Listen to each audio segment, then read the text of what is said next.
সবাইকে স্বাগত জানাচ্ছি। আমি রাজু আহমেদ আজকের ওয়েবিনারে। আবু সালেহ ভাই আপনার শুরু করে দেন আপনার ইন্ট্রোডাকশন। আসসালামু আলাইকুম।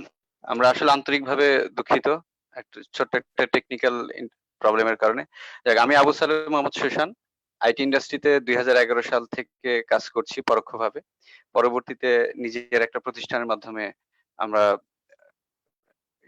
সরাসরি আসলে এখানে এসেছি। আর আইটি ইন্ডাস্ট্রিতে এসে যেটা আসলে উপলব্ধি করেছি যে একা আসলে কিছু করা যাবে না। ইন্ডাস্ট্রিকে যদি আমরা এগিয়ে নিয়ে যেতে পারি তাহলে ব্যক্তিগতভাবে আমার এবং আমার প্রতিষ্ঠানের সবারই এগিয়ে যাওয়া সম্ভব।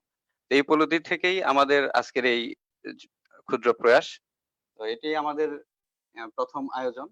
ইক্যাবের সাবেক প্রতিষ্ঠাতা এবং প্রেসিডেন্ট রাজীব আহমেদ ভাইকে অসংখ্য ধন্যবাদ মডারেটর দায়িত্ব নেওয়ার জন্য। সেই সাথে আমাদের প্যানেলিস্টদেরকে আন্তরিকভাবে কৃতজ্ঞতা তাদের মূল্যবান সময় দেওয়ার জন্য। এবং যারা আমাদের সাথে যোগদান করেছেন, আসলে যারা যোগদান করেছে তাদেরকেও আন্তরিকভাবে ধন্যবাদ। এই পর্যায়ে আজকের অনুষ্ঠানটি পরিচালনা করার জন্য রাজীব আহমেদ ভাইকে অনুরোধ করছি। ধন্যবাদ। ধন্যবাদ আবু সালেহ ভাই। আজকের অনুষ্ঠানে আমরা করোনা এবং করোনা পরবর্তী সময়ে এমএসএমই ইন্ডাস্ট্রি, মাইক্রো, স্মল এবং মিডিয়াম এন্টারপ্রাইজ এই ইন্ডাস্ট্রি কি করা উচিত, তারা কিভাবে টিকে থাকবে, এইসব বিষয়গুলো নিয়ে আমরা আলোচনা করব। এবং আমাদের সাথে আজকে আমাদের প্যানেলিস্ট রয়েছেন ৫ জন। আমি তাদের প্রথমে পরিচয় করিয়ে দিচ্ছি, তাদের নাম বলছি।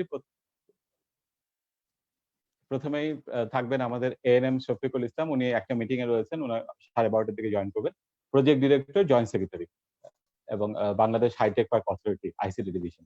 এরপরে মিস টিনা জাবিন, উনি investment adviser, startup Bangladesh ICT division, managing director Asia at US market access centre, adviser urban innovation lab at Bangladesh. যুক্তরাষ্ট্র বা আমেরিকা থেকে জয়েন করেছেন ইঞ্জিনিয়ার আবু বকর হানিফ। উনি founder and CEO, people and tech institute of information technology. এরপরে চতুর্থ panelist Nasim Akhtar Nisha, president at women and e commerce forum উই এবং joint secretary at e commerce association of Bangladesh. সবশেষে ইংল্যান্ড থেকে জয়েন করেছেন mister Soumya Basu, president and CEO Silco global limited. এই লাইভটি women and e commerce group বা উইতে সরাসরি প্রচার করা হচ্ছে এবং সেখানে আমরা দেখতে পাচ্ছি ইতিমধ্যেই অনেকে যোগদান করেছেন। তো প্রচুর কমেন্টও আসা শুরু হয়ে যাচ্ছে এবং আমি সবাইকে ধন্যবাদ জানাচ্ছি লাইভে জয়েন করার জন্য। প্রচুর কমেন্ট চলে আসছে আমাদের, আমরা কিছু কমেন্ট থাকছে শেষের দিকে। তো সবার প্রতি অনুরোধ থাকলো মাইক্রোফোন মিউট করে রাখার জন্য। যখন একজন কথা বলবে, এই মুহূর্তে আমি কথা বলছি, বাকি সবার মাইক্রোফোন মিউট করার জন্য অনুরোধ জানাচ্ছি।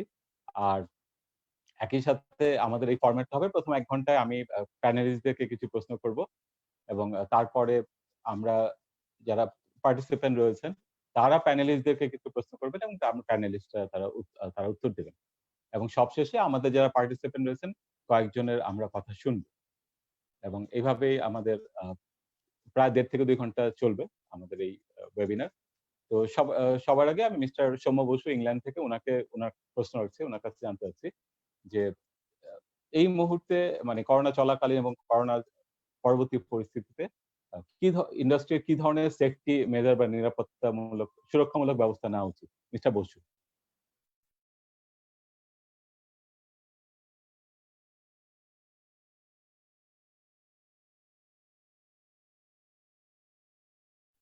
Mister Basu. My bad, unmute করা ছিল। সো সবার আগে ফিল্মের রিটেকের কথা আমি আগে শুনেছি, আজকে প্রথম রিটেকের অংশগ্রহণ করছি। সো পার্ডন মি আমি যদি আগের বারে যা যা বলেছি তা কিছু ভুলে গিয়ে থাকি। সো ভেরি গুড মর্নিং সবাইকে। আমার প্যানেলিস্টে অনেক বন্ধুরা আছেন যাদের সাথে আমি পূর্ব পরিচিত, তাদেরকেও morning to them as well. Now coming to your question, Mr. Ahmed, before I say that, in fact আমি যতক্ষণ ওয়েট করছিলাম আমার একটা খুব ইম্পর্টেন্ট জিনিস মনে পড়লো। এখন বাড়িতে বসে থাকার ফলে এরকম অনেক ওয়েবিনার অ্যাটেন্ড করছি। সো কিছুদিন আগে ওয়াটফোর্ডশায়ারে একটা ওয়েবিনারের সময় there's somebody from the group আমাকে একটা প্রশ্ন করে। He said that, এবং আমার মনে হয় এই প্রশ্ন এবং এই প্রশ্নের উত্তরটা এখানে আজকে যারা প্রেজেন্ট আছেন তাদের জন্য খুব ইম্পর্টেন্ট। তিনি আমাকে বলেন, স্যার আপনাদের লাইফ তো খুব ইজি, সকালবেলা এসে বসে যাচ্ছেন ওয়েবিনারে, বলছেন, আমরা শুনছি, তারপর আপনি চলে যাচ্ছেন, না এর থেকে ভালো লাইফ শুনেছি হতে পারে। So what I answered to him is what I want everybody to know. দেখুন, কারেক্ট, লাইফ খুব ভালো মনে হচ্ছে, but at the very same time এই ওয়েবিনারে এসে কথা বলার জন্য এরকম বহু ওয়েবিনার বসে শুনতে হয়েছে। সুতরাং আজকে যারা এখানে সবাই এসে একত্রিত হয়েছেন, মনে রাখবেন এটা শুধু একটা ওয়েবিনার নয়, it is for everybody's betterment. We have all goat together for everybody's betterment, যাতে আমরা প্রত্যেকেই কিছু না কিছু শিখি এটা থেকে। যে কথা বলছে আর যে কথা শুনছে, শেখে কিন্তু দুজনে, শুধু একজন শেখে না। That's one. And the second and most important part is, I want to say thanks to jara এসছেন আজকে, they have found this to be a serious issue and they have come. এটা খুব ইম্পর্টেন্ট। রেজিস্ট্রেশন করে দিলাম আর তারপরে log ইনই করলাম না, আরে আর সকালে উঠে আর ইচ্ছা করেনি। This thing needs to take a back seat আমাদের going forward যেরকম সিচুয়েশনস হতে চলেছে। So anyways, I'll quickly get back যে প্রশ্নটা আমাকে মিস্টার আহমেদ করলেন। As far as COVID is concerned, World Health Organization এখনো পর্যন্ত যা আমাদেরকে জানিয়েছে তাতে Covid is here to stay. আমরা এখনো পর্যন্ত ওয়ার্ল্ডে কোথাও কোনো ভ্যাকসিন নিয়ে আসতে পারিনি, সো কোনো অ্যান্টিডোটস তৈরি হয়নি। সুতরাং কোভিড এখন রয়েছে এবং আমাদের প্রিকশনারি মেজার্স নিয়ে এই কোভিডের সাথে লড়াইও করতে হবে এবং কোএক্সিস্ট করতে হবে। না, সেটা করার জন্য মোস্ট ইম্পর্টেন্ট হচ্ছে যে কোনো বেসিক জিনিস আমার মনে হয় সেটা এখানে কাউকেই বলার দরকার নেই, যে আপনারা মাস্ক ইউজ করবেন, আপনারা হ্যান্ড ওয়াশ করবেন বারবার, হ্যান্ড স্যানিটাইজার্স ইউজ করবেন, সোশ্যাল ডিস্টেন্সিং মেনটেন করবেন, যেমন এক্স্যাক্টলি এখন আমরা করছি। বাট এগুলো ছাড়া সব থেকে বেশি ইম্পর্টেন্ট হচ্ছে যে আমরা আমাদের ইন্ডাস্ট্রিটাকে সচল রাখি। যে কোনো ইন্ডাস্ট্রি তৈরি হয় হচ্ছে বিভিন্ন কোম্পানিজদেরকে একসাথে একজোট করে। নাও কোম্পানিজরা একজোট হবে ইন্ডিভিজুয়ালি তখনই হতে পারবে যতক্ষণ তারা নিজেদেরকে মোবিলাইজড রাখতে পারছে।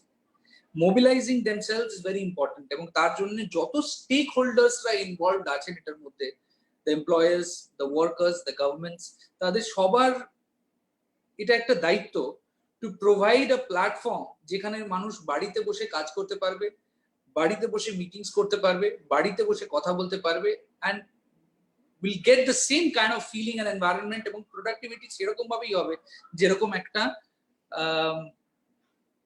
বাইরে কাজ করা ফ্যাক্টরি বা অফিস থেকে হতে পারে।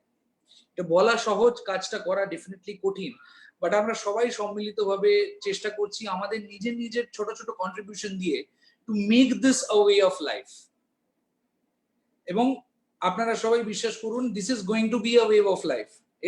এটা একটা আমাদের লাইফের পার্ট হতে চলেছে। যত তাড়াতাড়ি আমরা নিজেদেরকে কাস্টমড করে নিতে পারবো এটার সাথে, তত তাড়াতাড়ি আমরা এই যুদ্ধে জয়ী হতে পারবো। So it is very important people accept and make the necessary changes in their lives. Thank you. আমাদের মানে আপনি শুনে খুশি হবেন যে 400-র মতো অ্যাপ্লিকেশন পড়েছিল এই লাইভে, মানে এই ওয়েবিনারে জয়েন করার জন্য। আমরা মাত্র 50 জনকে নিয়েছি আর কিছু সিলেক্টেড। এইভাবে করে আমাদের এই মুহূর্তে দেখতে পাচ্ছি 57 হয়ে গেছে। এটা আজকে 400 জনের ইন্টারেস্ট ছিল এটার জন্য। আর অলরেডি ফেসবুকে যে শেয়ার করা হয়েছে গ্রুপে 103 কমেন্ট চলে আসছেন, 103টা। সবাইকে ধন্যবাদ জানাচ্ছি যারা ফেসবুকে লাইভ দেখছেন এবং সবাই শেয়ার করছেন, কমেন্ট করছেন। আমরা প্রায় 1.5-2 ঘন্টার মতো থাকবো। মিস্টার বসু, এর পরের প্রশ্নটা হচ্ছে যে আমাদের বাংলাদেশের যে কোম্পানিগুলো তাদের এখন মানে অবশ্যই একটা ক্রাইসিস টাইম, কিন্তু প্রতিটা ক্রাইসিসে আবার একটা নতুন অপরচুনিটি নিয়ে আসে। তো এক্সপোর্ট অপরচুনিটি আমাদের কি হতে পারে এই মুহূর্তে, এবং আমরা সেটাকে কিভাবে কাজে লাগাতে পারি, কিভাবে প্রস্তুতি নিতে পারি? জয়মেদ, আপনি ফার্স্ট কথাটাই যেটা বললেন that is very good. I mean, আপনি গ্লাসটাকে কিভাবে দেখছেন তার উপর খুব ডিপেন্ড করে যে গ্লাসটা হাফ ফুল না গ্লাসটা half empty. It's a way of looking at things. দেখুন, আমি যদি স্পেসিফিক এক্সপোর্টের ব্যাপারে কথা বলি, আমরা ওয়ার্ল্ডের almost 57% of imports come from China. আমরা সবাই জানি যে এই করোনা অরিজিনেট করেছে ইউয়ান ডিস্ট্রিক্ট থেকে চায়নার, এবং পুরো পৃথিবীতে ছড়িয়েছে। এবং শুধু আমরা যারা কিছু ইম্পোর্টস করি তারাই নয়, ওভারঅল যাদের ধরুন প্রোডাকশনস ডিস্ট্রিবিউট করা আছে বা এনহ্যান্স করা আছে চায়নার বিভিন্ন পার্টে, তারা সবাই খুব চিন্তিত এবং সবাই উইথড্র করছে চায়না থেকে এবং চেষ্টা করছে নতুন জায়গায় এই সেট করতে বা এই ধরনের টাই আপ বা কোলাবোরেশন করতে। আমি একটা ছোট তথ্য শেয়ার করি যে there has been from March there has been 58 companies যারা নিজেদের অপারেশনস, গ্লোবাল কোম্পানিজ যারা নিজেদের অপারেশনস বিভিন্ন সেক্টর মিলিয়ে চায়না থেকে গুটিয়ে নিয়েছে। আনফরচুনেটলি এর পরের তথ্যটা আরো আনফরচুনেট যে আজকে ধরুন ইন্ডিয়া বা Bangladesh they could have been the biggest gainers. তার কারণ হচ্ছে সেম ইনফ্রাস্ট্রাকচার আছে, কিছু কিছু ক্ষেত্রে বেটার ইনফ্রাস্ট্রাকচার আছে, এবং বাংলাদেশি ইনফ্রাস্ট্রাকচারের ব্যাপারে আমার চিন্তা ভাবনা is very high now. With having me, আমি ভিজিট করেছিলাম গত বছর ফর অ্যান ইভেন্ট এবং I was highly impressed. Labour is skilled and labour is much cheaper, অনেক অনেক ইজিলি লেবার অ্যাভেলেবল। সো এইসব পয়েন্টস গুলো দেখতে গেলে it's a great opportunity for India Bangladesh. But এই 58 কোম্পানিজ যাদের কথা আমি বলছি তাদের মধ্যে থেকে বাংলাদেশে এসছে 0 কোম্পানিজ, ইন্ডিয়াতে এসছে 2টি কোম্পানি, বাকি সব ডিস্ট্রিবিউট হয়ে গেছে থাইল্যান্ডে, ভিয়েতনামে, কম্বোডিয়ায়। এটার জন্য আমি নিজের প্রবলেম যেটা মনে করি যেটা হচ্ছে যে the voice is not going out. আমি যদি আজকে লন্ডনে বসে মনে করি যে আমি একটা এক্স প্রোডাক্ট সোর্স করব কোথাও থেকে, আমি সত্যি জানি না যে এই প্রোডাক্টটা ইন্ডিয়া বা বাংলাদেশে কোথায় পাওয়া যেতে পারে, বাট আমি জানি চায়নায় কোথায় পাওয়া যেতে পারে। সো যারা ধরুন চায়নায় এটা করতো তারাই আমাকে অপশন দিচ্ছে যে আচ্ছা চলুন ভিয়েতনামে আমরা আপনাকে সেট আপ করতে হেল্প করে দিচ্ছি বা থাইল্যান্ডে সেট আপ করে দিচ্ছি। সো আমার মনে হয় this voice is not going out that Bangladesh can do this easily or rather can do it better. So এই ভয়েসটা যাওয়ার জন্য আই থিঙ্ক গভর্নমেন্ট ইন্টারভেনশন খুব জরুরি। আই থিঙ্ক আমাদের সবাইকে সোশ্যাল মিডিয়া এবং যতটা সম্ভব রিসোর্সে আরো সোচ্চার হতে হবে এই ব্যাপারগুলো নিয়ে, ইন্ডাস্ট্রি বডিজদেরকে জানাতে হবে এবং বিভিন্ন ফোরামে বলতে হবে যে we are ready and this is the time. I think এই অপরচুনিটিটা যদি আমরা গ্র্যাব করতে পারি, I think next decade or so we don't have to think of looking at anywhere else business wise. Thank you. আপনি একই সাথে startup industry নিয়ে অনেক বেশি কানেক্টেড এবং ইন্টারেস্টেড। তো বাংলাদেশের স্টার্টআপ গুলো এখন একটা অবশ্যই খুব টাফ টাইম, কিন্তু একই সাথে মানে কি করা উচিত? আমাদের কি এখন গ্লোবাল এক্সপ্যানশনের দিকে চিন্তা করা উচিত, স্কেল আপ করা উচিত, নাকি আমরা কনজারভেটিভ বা কিছুদিন ওয়েট করব, হয়তো 1 বছর ওয়েট করব, কি করা উচিত? দেখুন, এটাতে আমি একটা এক্সাম্পল দিই। যখন একটা কোম্পানি আছে প্যানাসনিক বলে, originally it's an Indian Ocean company, but ইন্ডিয়াতে টাই আপ করে they were expanding. So Panasonic একটা টাইমে their part of their business এটা অ্যাকোয়ার করে নিচ্ছিল সোনি। সো যখন এই ডিলটা হচ্ছিল প্যানাসনিকের কাছে, সোনির সাথে প্যানাসনিকের ডিল এটাই ছিল যে আপনার যত এক্সিস্টিং ইনভেন্টরি আছে আমরা নেব না। সো প্যানাসনিক তখন ওদের যত প্রোডাক্ট আছে, ধরুন এলসিডি টিভি, ডিভিডিস, ওরা 50% প্রাইসে দিচ্ছিল, কিন্তু বলে দিচ্ছিল যে সার্ভিস কিন্তু আমরা আর দিতে পারবো না। সার্ভিস দেবে সোনির সাথে, আপনাকে সার্ভিসের জন্য সোনির সাথে কথা বলতে হবে। ফানিলি প্রচুর লোক এটাকে অপরচুনিটি হিসেবে দেখেছে যে 50% ডিসকাউন্টে পাচ্ছি আমি, so I should grab that opportunity. অনেকে দেখেছে না না আমার এটা কেনার দরকার নেই, আফটার সেল সার্ভিস পাবো। So drawing a common point from there, আপনি যে কথাটা বললেন, দেখুন এটাতে অপরচুনিটি ডেফিনেটলি আছে। আজকে যে ধরনের ডিলস ইন্টারন্যাশনালি এস্টাবলিশ করার জন্য বা নিজেকে এক্সপ্যান্ড করার জন্য বা কোনো ধরনের কোলাবোরেশন করার জন্য কোম্পানিজ আপনাকে দিত, তার থেকে এখন বেটার ডিলস দেবে, because there are many few, there were many companies before, now there are very few companies যারা এসে টাই আপ করতে চাই। সো অফকোর্স এটা একটা অপরচুনিটি। এটাতে আমি একটু রেলিভেন্স টানি যে আমি রিসেন্টলি আপনাদের আইসিটি মিনিস্টার পলক সাহেব, উনি একটা ডেলিগেশন নিয়ে গেছিলেন লন্ডনে, আর একটা ছোট প্রেজেন্টেশন হয়েছিল। ওখানে উনি একটা খুব ইম্পর্টেন্ট কথা বলেছেন when we are having a discussion and I was asking him আপনার প্ল্যানস কি নেক্সট। he said কি আমরা ইনভেস্ট করছি বাট আমরা ইনভেস্ট করছি প্রেজেন্ট নয়, আমরা ইনভেস্ট করছি বাংলাদেশের ফিউচারের উপর। আই থিঙ্ক এটা খুব ইম্পর্টেন্ট পয়েন্ট। যদি গভর্নমেন্টের এই মোটিভ থাকে where they are investing in the future of Bangladesh, তাহলে this is the right time to try and invest even internationally. Of course, physically এখন it is not possible, but if you look at setting things up, এখন থেকে আপনি ল্যান্ডমাইন্স বেচাতে আরম্ভ করলেন এবং জানবেন যে আপনার বিভিন্ন মাইলস্টোনস কি কি হবে, and you can set a ধরুন একটা 2 বছর বা 3 বছরের প্ল্যান। I mean, এটার ব্যাপারে আপনাকে miss Tina Jebin, one of the co-panelists, she's an expert in this, she'll give you a better detail. But আমার মনে হয় যে কোনো কোম্পানিকে অ্যাজ এ স্টার্টআপ এখন থেকে যদি প্ল্যান করা হয় ভবিষ্যতের দিকে দেখার জন্য, তাহলে the time is now, don't waste it. In fact আমি এই কোলাবোরেশন থেকে আমরা স্কোপার সাথে স্কোপার সুশান ভাই, আমি যখন বাংলাদেশে গেছিলাম, হি ওয়াজ মাই প্রোটোকল অফিসার এন্ড উনি আমার সাথে খুব ভালো বন্ধুত্ব। তো উনি যখন আমাকে অ্যাপ্রোচ করলেন, I said I am more than happy to collaborate with you and open the scopes to different companies, এবং ডেফিনেটলি বাংলাদেশি কোম্পানিজ এর মধ্যে সেই পোটেনশিয়ালটা আছে যে নিজেদেরকে এস্টাবলিশ করতে in the global platform. Before I sign off, একটা খুব ইম্পর্টেন্ট তথ্য আপনাদেরকে বলি লন্ডনের ব্যাপারে। লন্ডনে ইংলিশের পর সব থেকে বেশি widely spoken language is Bengali, because of the presence of multiple Bangladeshi residents there and multiple Bangladeshi businesses. So ওরা পারলে এখানে যারা উপস্থিত আছেন তারাও সবাই পারবে।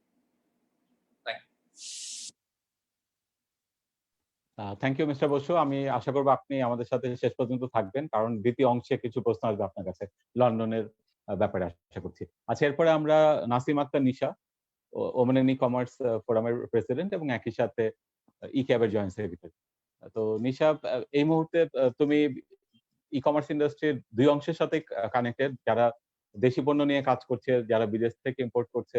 তো সবারই একই সমস্যা, ডেলিভারি একটা ইস্যু, তারপরে অর্ডার পেয়েও আমরা কাজ করতে পারছি না। তো এই কোয়ারেন্টাইন টাইম, যে সময়টা আমরা পার করছি ঘরে বসে, এই ক্ষেত্রে ই কমার্স কোম্পানিগুলো কিভাবে সময়টাকে কাজে লাগাতে পারে? ধন্যবাদ স্যার আপনাকে।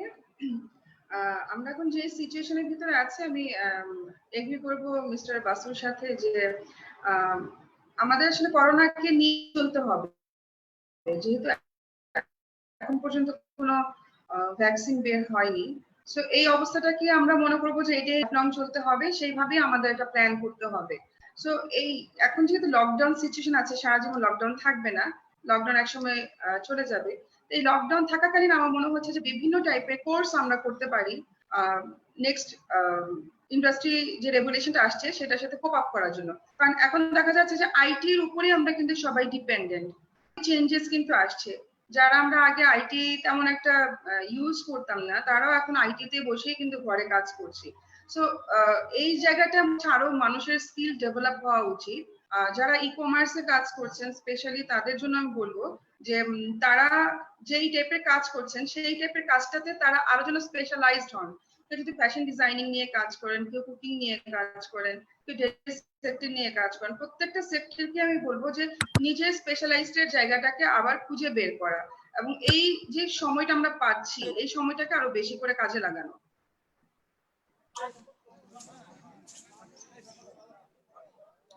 ধন্যবাদ নিশা। এরপরে জানতে চাচ্ছি যে বাংলাদেশের ই কমার্স ইন্ডাস্ট্রির কি ধরনের পরিবর্তন আসবে আগামী এক বছরের মধ্যে, বা এই বছর বা আগামী এক বছরের মধ্যে কি ধরনের পরিবর্তন আসবে Bangladesh e commerce industry, IT industry সহ? যে ধরনের পরিবর্তন আসবে স্যার, যেটা আমি বুঝতে পারছি খুব ভালোভাবে, যে আমাদের ই কমার্সের মেইন ট্রানজাকশন, মানে ই কমার্সের অর্থই হচ্ছে ইলেকট্রনিক ট্রানজাকশন। তো সেই জায়গাটা আমরা মনে হচ্ছে চলে যাব খুব তাড়াতাড়ি, ক্যাশলেস সোসাইটিতে পরিণত হতে যাচ্ছি আমরা। কারণ এখনো যতটুকুই ট্রানজাকশন হচ্ছে সবাই বিকাশ বা অনলাইন পেমেন্টের মাধ্যমে করতে যাচ্ছে। যারা আগে করতে চাইতো না, ভয় পেত যে আমরা অনলাইনে পেমেন্ট করব, আমাদের ডেটা চুরি হয়ে যাবে, হ্যাক হয়ে যাবে, অনেক ধরনের চিন্তা ভাবনা, ভয় মনের ভিতরে কাজ করতো, এখন কিন্তু সেই জিনিসটা কাজ করছে না। সো আগামী এক বছরের ভিতরে আমার মনে হচ্ছে যে বাংলাদেশ পুরোপুরি ক্যাশলেস সোসাইটিতে চলে যাবে। তার উপর হচ্ছে যারা নাকি ট্রেডিশনাল বিজনেস করতেন, পুরান ঢাকার যে বিজনেসম্যানরা আছেন তারা টোটালি ট্রেডিশনাল বিজনেসম্যান ছিলেন, তারা এখন আমাদের সাথে কন্ট্যাক্ট করছে যে তারা এখন অনলাইন বিজনেসে তাদের বিজনেসটাকে কনভার্ট করতে যাচ্ছেন। এটা একটা হিউজ চেঞ্জেস আসবে আমাদের বাংলাদেশের জন্য। ট্রেডিশনাল বিজনেস গুলো যদি অনলাইনে কনভার্ট হয়ে যায় তাহলে আমাদের ইন্ডাস্ট্রি অনেক বড় হয়ে যাবে, অলরেডি যথেষ্ট বড় আছে এবং এর থেকে আরো অনেক বড় হয়ে যাবে আগামী 1 বছরের ভিতরে। আর ই কমার্স ইন্ডাস্ট্রির এখন কি ধরনের সুযোগ তৈরি হচ্ছে এবং আমাদের যারা উদ্যোক্তা রয়েছেন, বিশেষ করে ক্ষুদ্র উদ্যোক্তা, কারণ বাংলাদেশে এখন ই কমার্স সেক্টরে বড় কোম্পানির সংখ্যা 100টা হবে না, কিন্তু ফেসবুক ভিত্তিক, তারপর হচ্ছে ছোট ছোট ওয়েবসাইট, তাদের সংখ্যা 10-20 হাজার হয়ে গেছে। তো যারা ছোট কোম্পানিগুলা, ছোট প্রতিষ্ঠান উদ্যোক্তা, তারা কিভাবে এই সুযোগটাকে কাজে লাগাতে পারে? স্যার আমি মনে করি যে আমাদের জন্য এটা বড় একটা সুযোগ। আমাদের দেশের যে প্রোডাক্ট গুলো আছে সেগুলো কিন্তু আমরা সামনে নিয়ে আসতে পারি, কারণ যেহেতু এখন বাইরে থেকে তেমন কোনো প্রোডাক্ট আসছে না, অনেক ধরনের রেস্ট্রিকশন আছে করোনাকালীন এই লকডাউন সময়টাতে। তো আমরা যেটা করতে পারি, আমাদের দেশীয় যে প্রোডাক্ট গুলো আছে সেগুলোকে আমরা সামনে নিয়ে আসতে পারি, সেগুলোকে প্রমোট করতে পারি, প্লাস আমাদের ভিতরে এই প্র্যাকটিসটা আসবে যে আমরা দেশীয় প্রোডাক্ট কিনবো।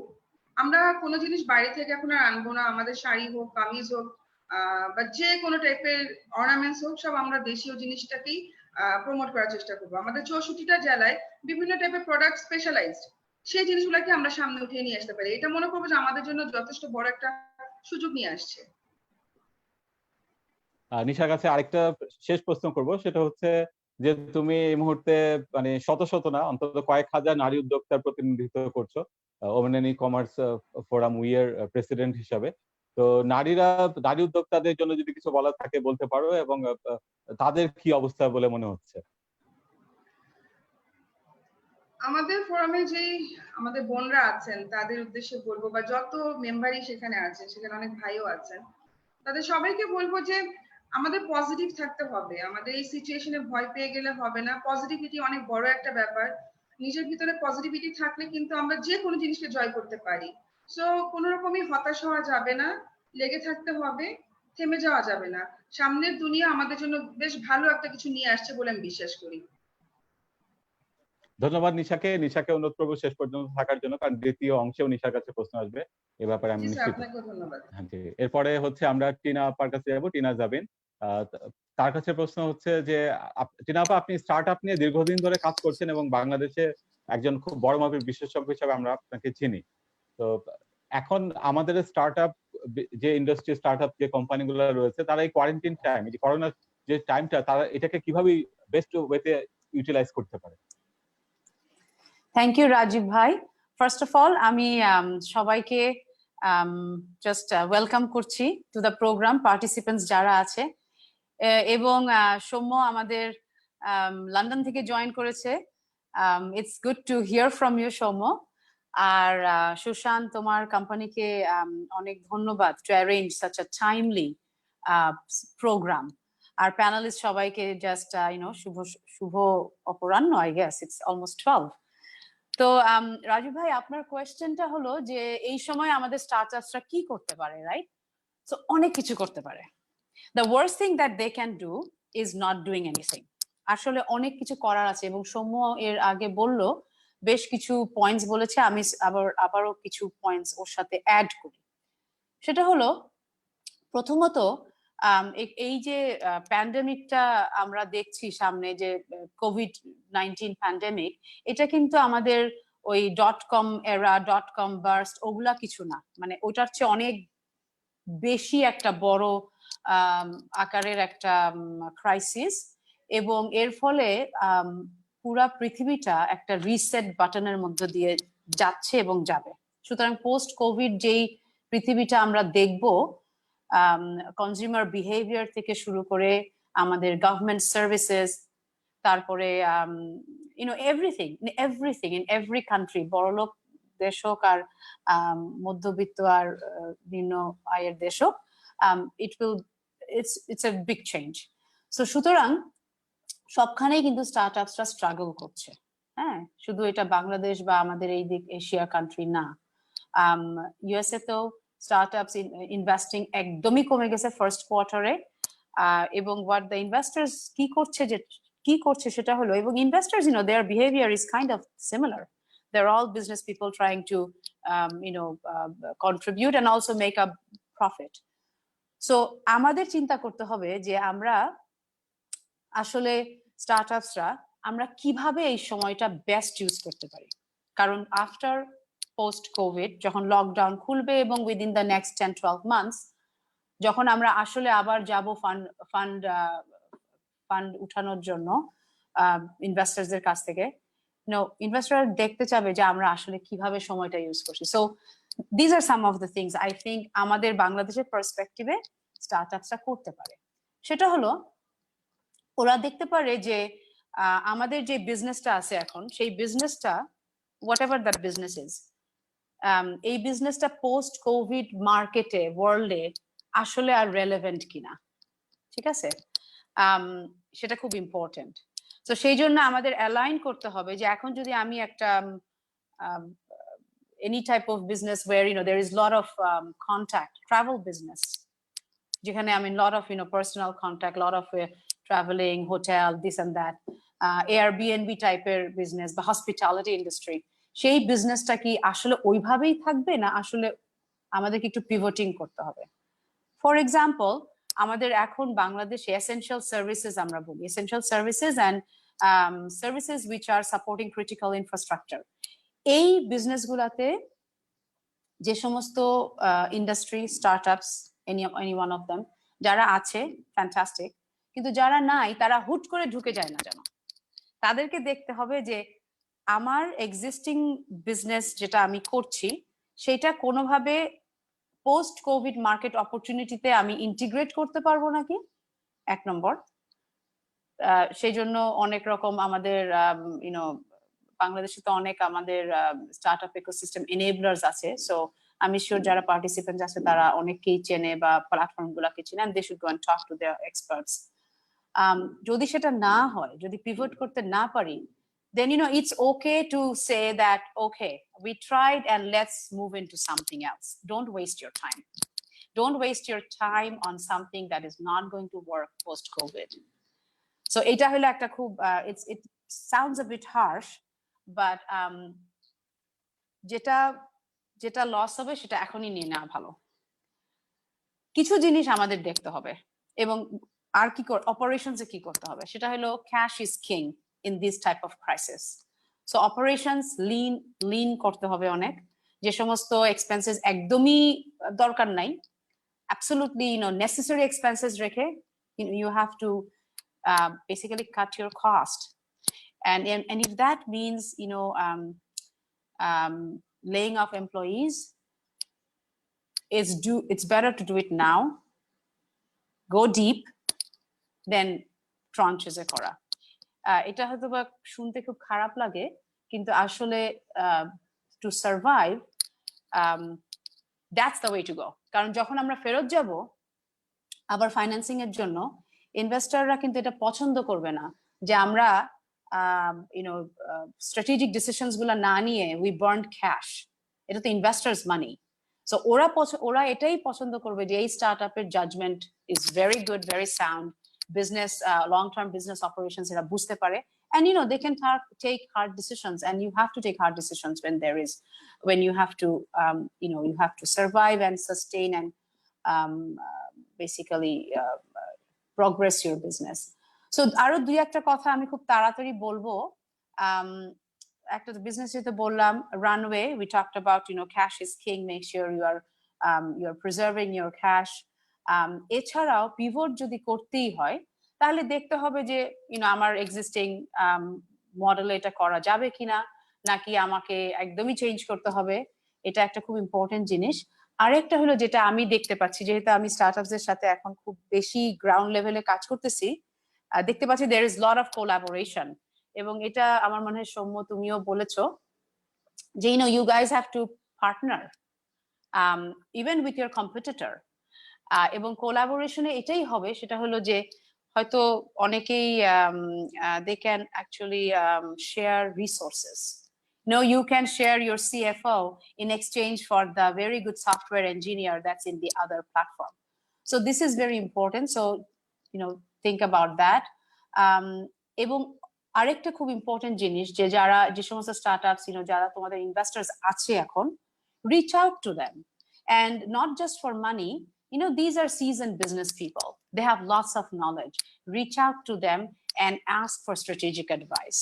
So এই কয়েকটা আমি বলি, আরো দুই একটা কথা হবে যেটা বলবো সেটা হলো যে হঠাৎ করে এখন তো অনলাইন গ্রোসারি খুবই ভালো চলছে, কিন্তু হঠাৎ করে আমি যদি ওই বিজনেসে না থাকি, হট করে অনলাইন গ্রোসারির একটা বিজনেস আমাদের শুরু করা উচিত না, আনলেস যখন পোস্ট কোভিড হবে, মানে যখন ওই সময়টা আসবে, তখন আমার এক্সিস্টিং যে ক্লায়েন্ট যাদেরকে আমি এই নতুন বিজনেসে নিব বা এক্সিস্টিং যারা আমার বিজনেস আছে তাদেরকে আমি আবার আমার পুরানো বিজনেসে নিতে পারবো নাকি, হ্যাঁ, অথবা যে পিভট করে যে নতুন বিজনেসে নিব সেই বিজনেসে আমি অ্যালাইন রাখতে পারবো নাকি। সো এগুলো কিন্তু খুব important, because any type of changes costs money. And then also very important is to be in touch with your employees, with your clients দের সাথে clients call করতে হবে, দেখতে হবে ওরা আসলে কি চিন্তা করতেছে ভবিষ্যতে, এবং always be relevant. So kind of keep the communication open with your vendors, with your employees, to kind of let them know what's coming, even if it's a hard decision that you have to deliver it with kindness as possible, and deliver it with letting people know that this is a survival issue, so it's nothing personal. So আমি এখানেই এখন আমি থামি, আর তারপরে আমি sure there will be a lot of questions and I'm more than happy to answer. Thank you.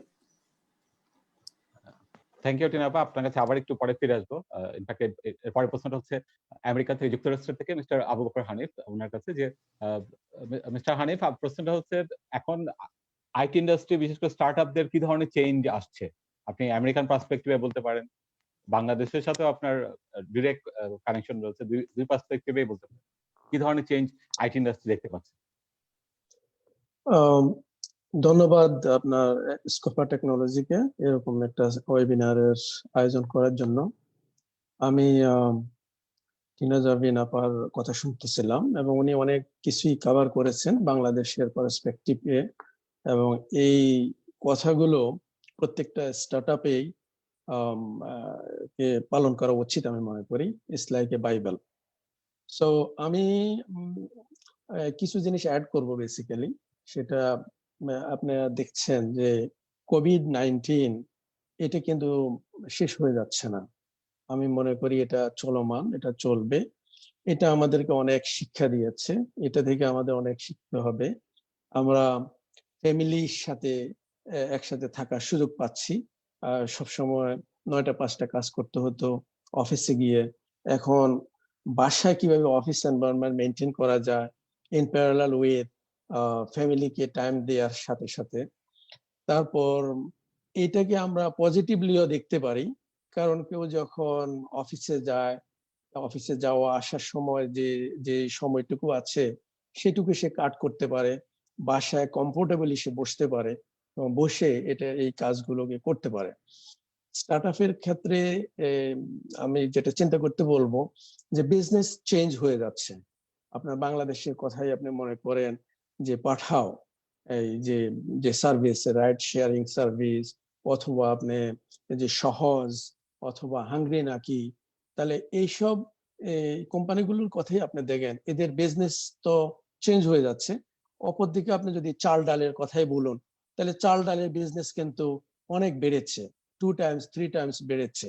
তারপরে আপনি যেমন র্যাপটো যেটা আছে, যেটা ইউডেমির মতো সেরকম, সেটা তাদের ব্যবসা অনেক বেড়েছে, বাড়বে, কারণ ই লার্নিং, অনলাইন লার্নিং যেটা, এটার স্কোপ বেড়েছে। তারপরে আবার আপনি দেখেন হেলথ সার্ভিসের কথা যদি বলেন, ডক্টরওয়ালা আছে, ওনাদের ব্যবসা বাড়ছে। তো এখন ওনাদের ব্যবসা, আপা যেটা খুব সুন্দর কথা বললেন যে ওনাদের ব্যবসা বেড়েছে বলে যে আবার শিফট করতে হবে এবং শিফট করে ওখানে এক্সিস্ট করা, এটা ইজি না।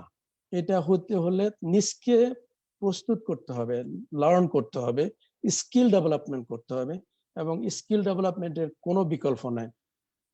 আমি আমেরিকাতে প্রায় 6,000 পিপলকে স্কিল ডেভেলপ করে হাই এন্ডের চাকরি দিয়েছি, যারা হয়তো ব্যাচেলার করে $50,000 বছরে ইনকাম করতো, 6 হইতে 7 বছর পরে $120,000 ইনকাম করার সুযোগ পেত। তাদেরকে আমি মাত্র 4 মাসের একটা ট্রেনিং দিয়ে শুরুই করে দিচ্ছি $120,000। এইভাবে ওরা প্রায় 6,000 লোক এখন আমেরিকার মেইন স্ট্রিমে কাজ করছে। ওদের মধ্যেই দেখা যাচ্ছে যে ম্যাক্সিমামে কিন্তু এখন কাজ করছে, যেহেতু আইটিতেই এখানে কাজ করছে। আমি কি লাইনে আছি? লুকস লাইক যে লাইনে আছেন আপনি। আপনি Okay. আছেন, কিন্তু আপনি স্ক্রিন শেয়ার করেছেন, স্ক্রিন শেয়ারটা একটু অফ করে দিলে ভালো হয়। ও আমি তো স্ক্রিন শেয়ার ওকে আমি ধরে নেই।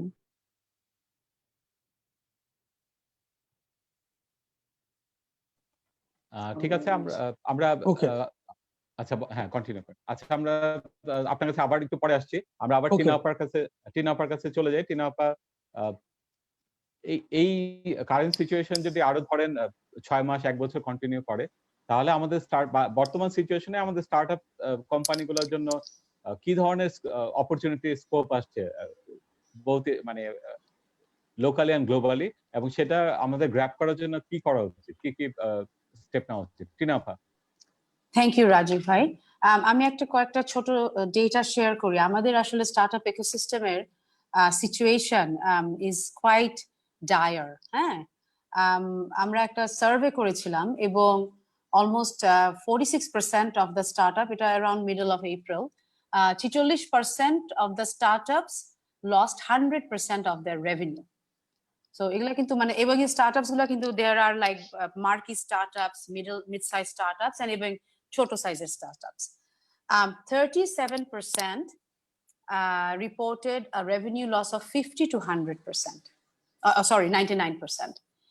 এবং এদের মধ্যে 48% স্টার্টআপস কিন্তু আছে এসেনশিয়াল সার্ভিসেস সেক্টরে। মানে আমাদের হানিফ ভাই একটু আগেই বললেন যে অনলাইন এডুকেশন, রাইড শেয়ারিং, তারপরে আপনার গ্রোসারিজ, তারপর আমাদের supply chain, online supply chain.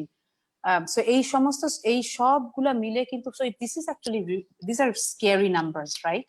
যেখানে আমরা গত 8 বছরে আমাদের স্টার্টআপ ইকোসিস্টেমকে আমরা গড়ে তুলেছি with the private sector investment and involvement, e-CAB, তারপরে এইসব প্ল্যাটফর্মস এবং government funding and also the angel investors. তো স্টার্টআপসরা কিন্তু গত 8 বছরে, লাস্ট 2 ইয়ার্সে অলমোস্ট $220 মিলিয়ন বাইরে থেকে ইনভেস্টমেন্ট এনেছে। এবং they are hiring almost 1.5 million employees, which is supporting at least 6 million livelihoods. 350,000 SMEs যারা স্টার্টআপস এর সাথে কাজ করে। So these are actually pretty big numbers. এবং এদেরকে যদি আমরা বাঁচায় রাখতে না পারি এখন, which is next 3 মাসের মধ্যে most of them they will be out of the cash. So এদেরকে যদি আমরা বাঁচিয়ে রাখতে না পারি, তাহলে কিন্তু আমরা এই যে এত কষ্ট করেছি, আমরা সবাই এই যে প্ল্যাটফর্মস গুলা, গভর্নমেন্টের বিভিন্ন support, industry support, we are basically going to die, and we are going to go back 8 years, and it will take us way longer than 8 years to come back. So সেই জন্য আমরা কি করা উচিত রাজীব ভাই, সেটা আমি একটু বলি।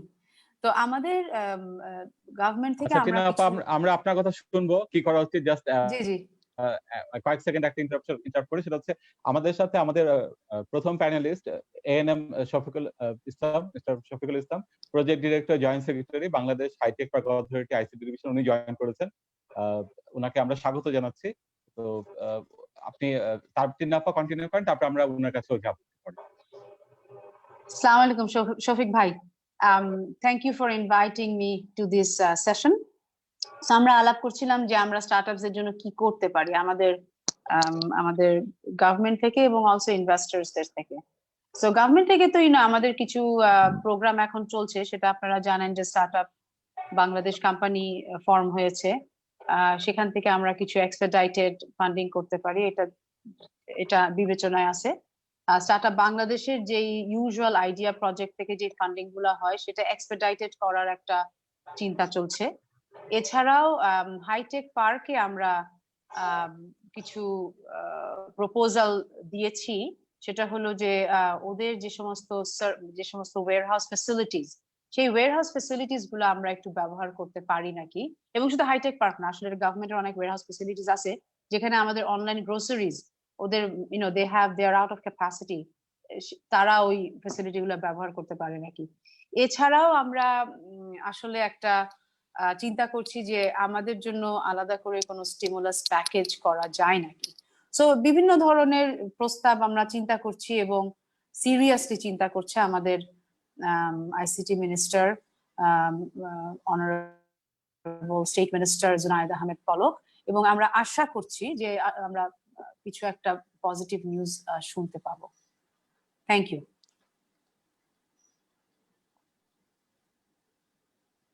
থ্যাংক ইউ টিনা আপা। আপনার কাছে আরেকটা প্রশ্ন, সেটা হচ্ছে যে আমাদের এখন, আপনি অনেকদিন আমেরিকাতে ছিলেন, সিলিকন ভ্যালিতে ছিলেন, এবং বিভিন্ন দেশের যারা এনআরবি প্রবাসী বাংলাদেশি ইনভেস্টর তাদের সাথে আপনি কানেক্টেড। তো প্রবাসী বাংলাদেশিদেরকে আমরা এখন বাংলাদেশি ইনভেস্টমেন্টের অ্যাট্রাক্ট করার জন্য আমরা এখন কি ইনিশিয়েটিভ নিতে পারি, যেহেতু একটা ক্রাইসিস টাইম?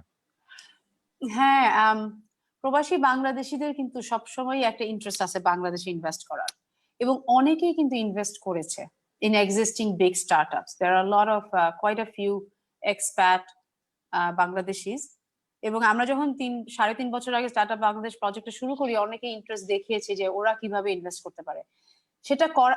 সো আমি বলতে চাচ্ছি যে interest is there, and serious interest is there. আজকেও আমি আমাদের 2-3 জন সিরিয়াস যারা দেখতেছে মার্কেট বাংলাদেশের স্কোপ আউট করতেছে তাদেরকে কিছু ইনফরমেশন আমি পাঠিয়েছি।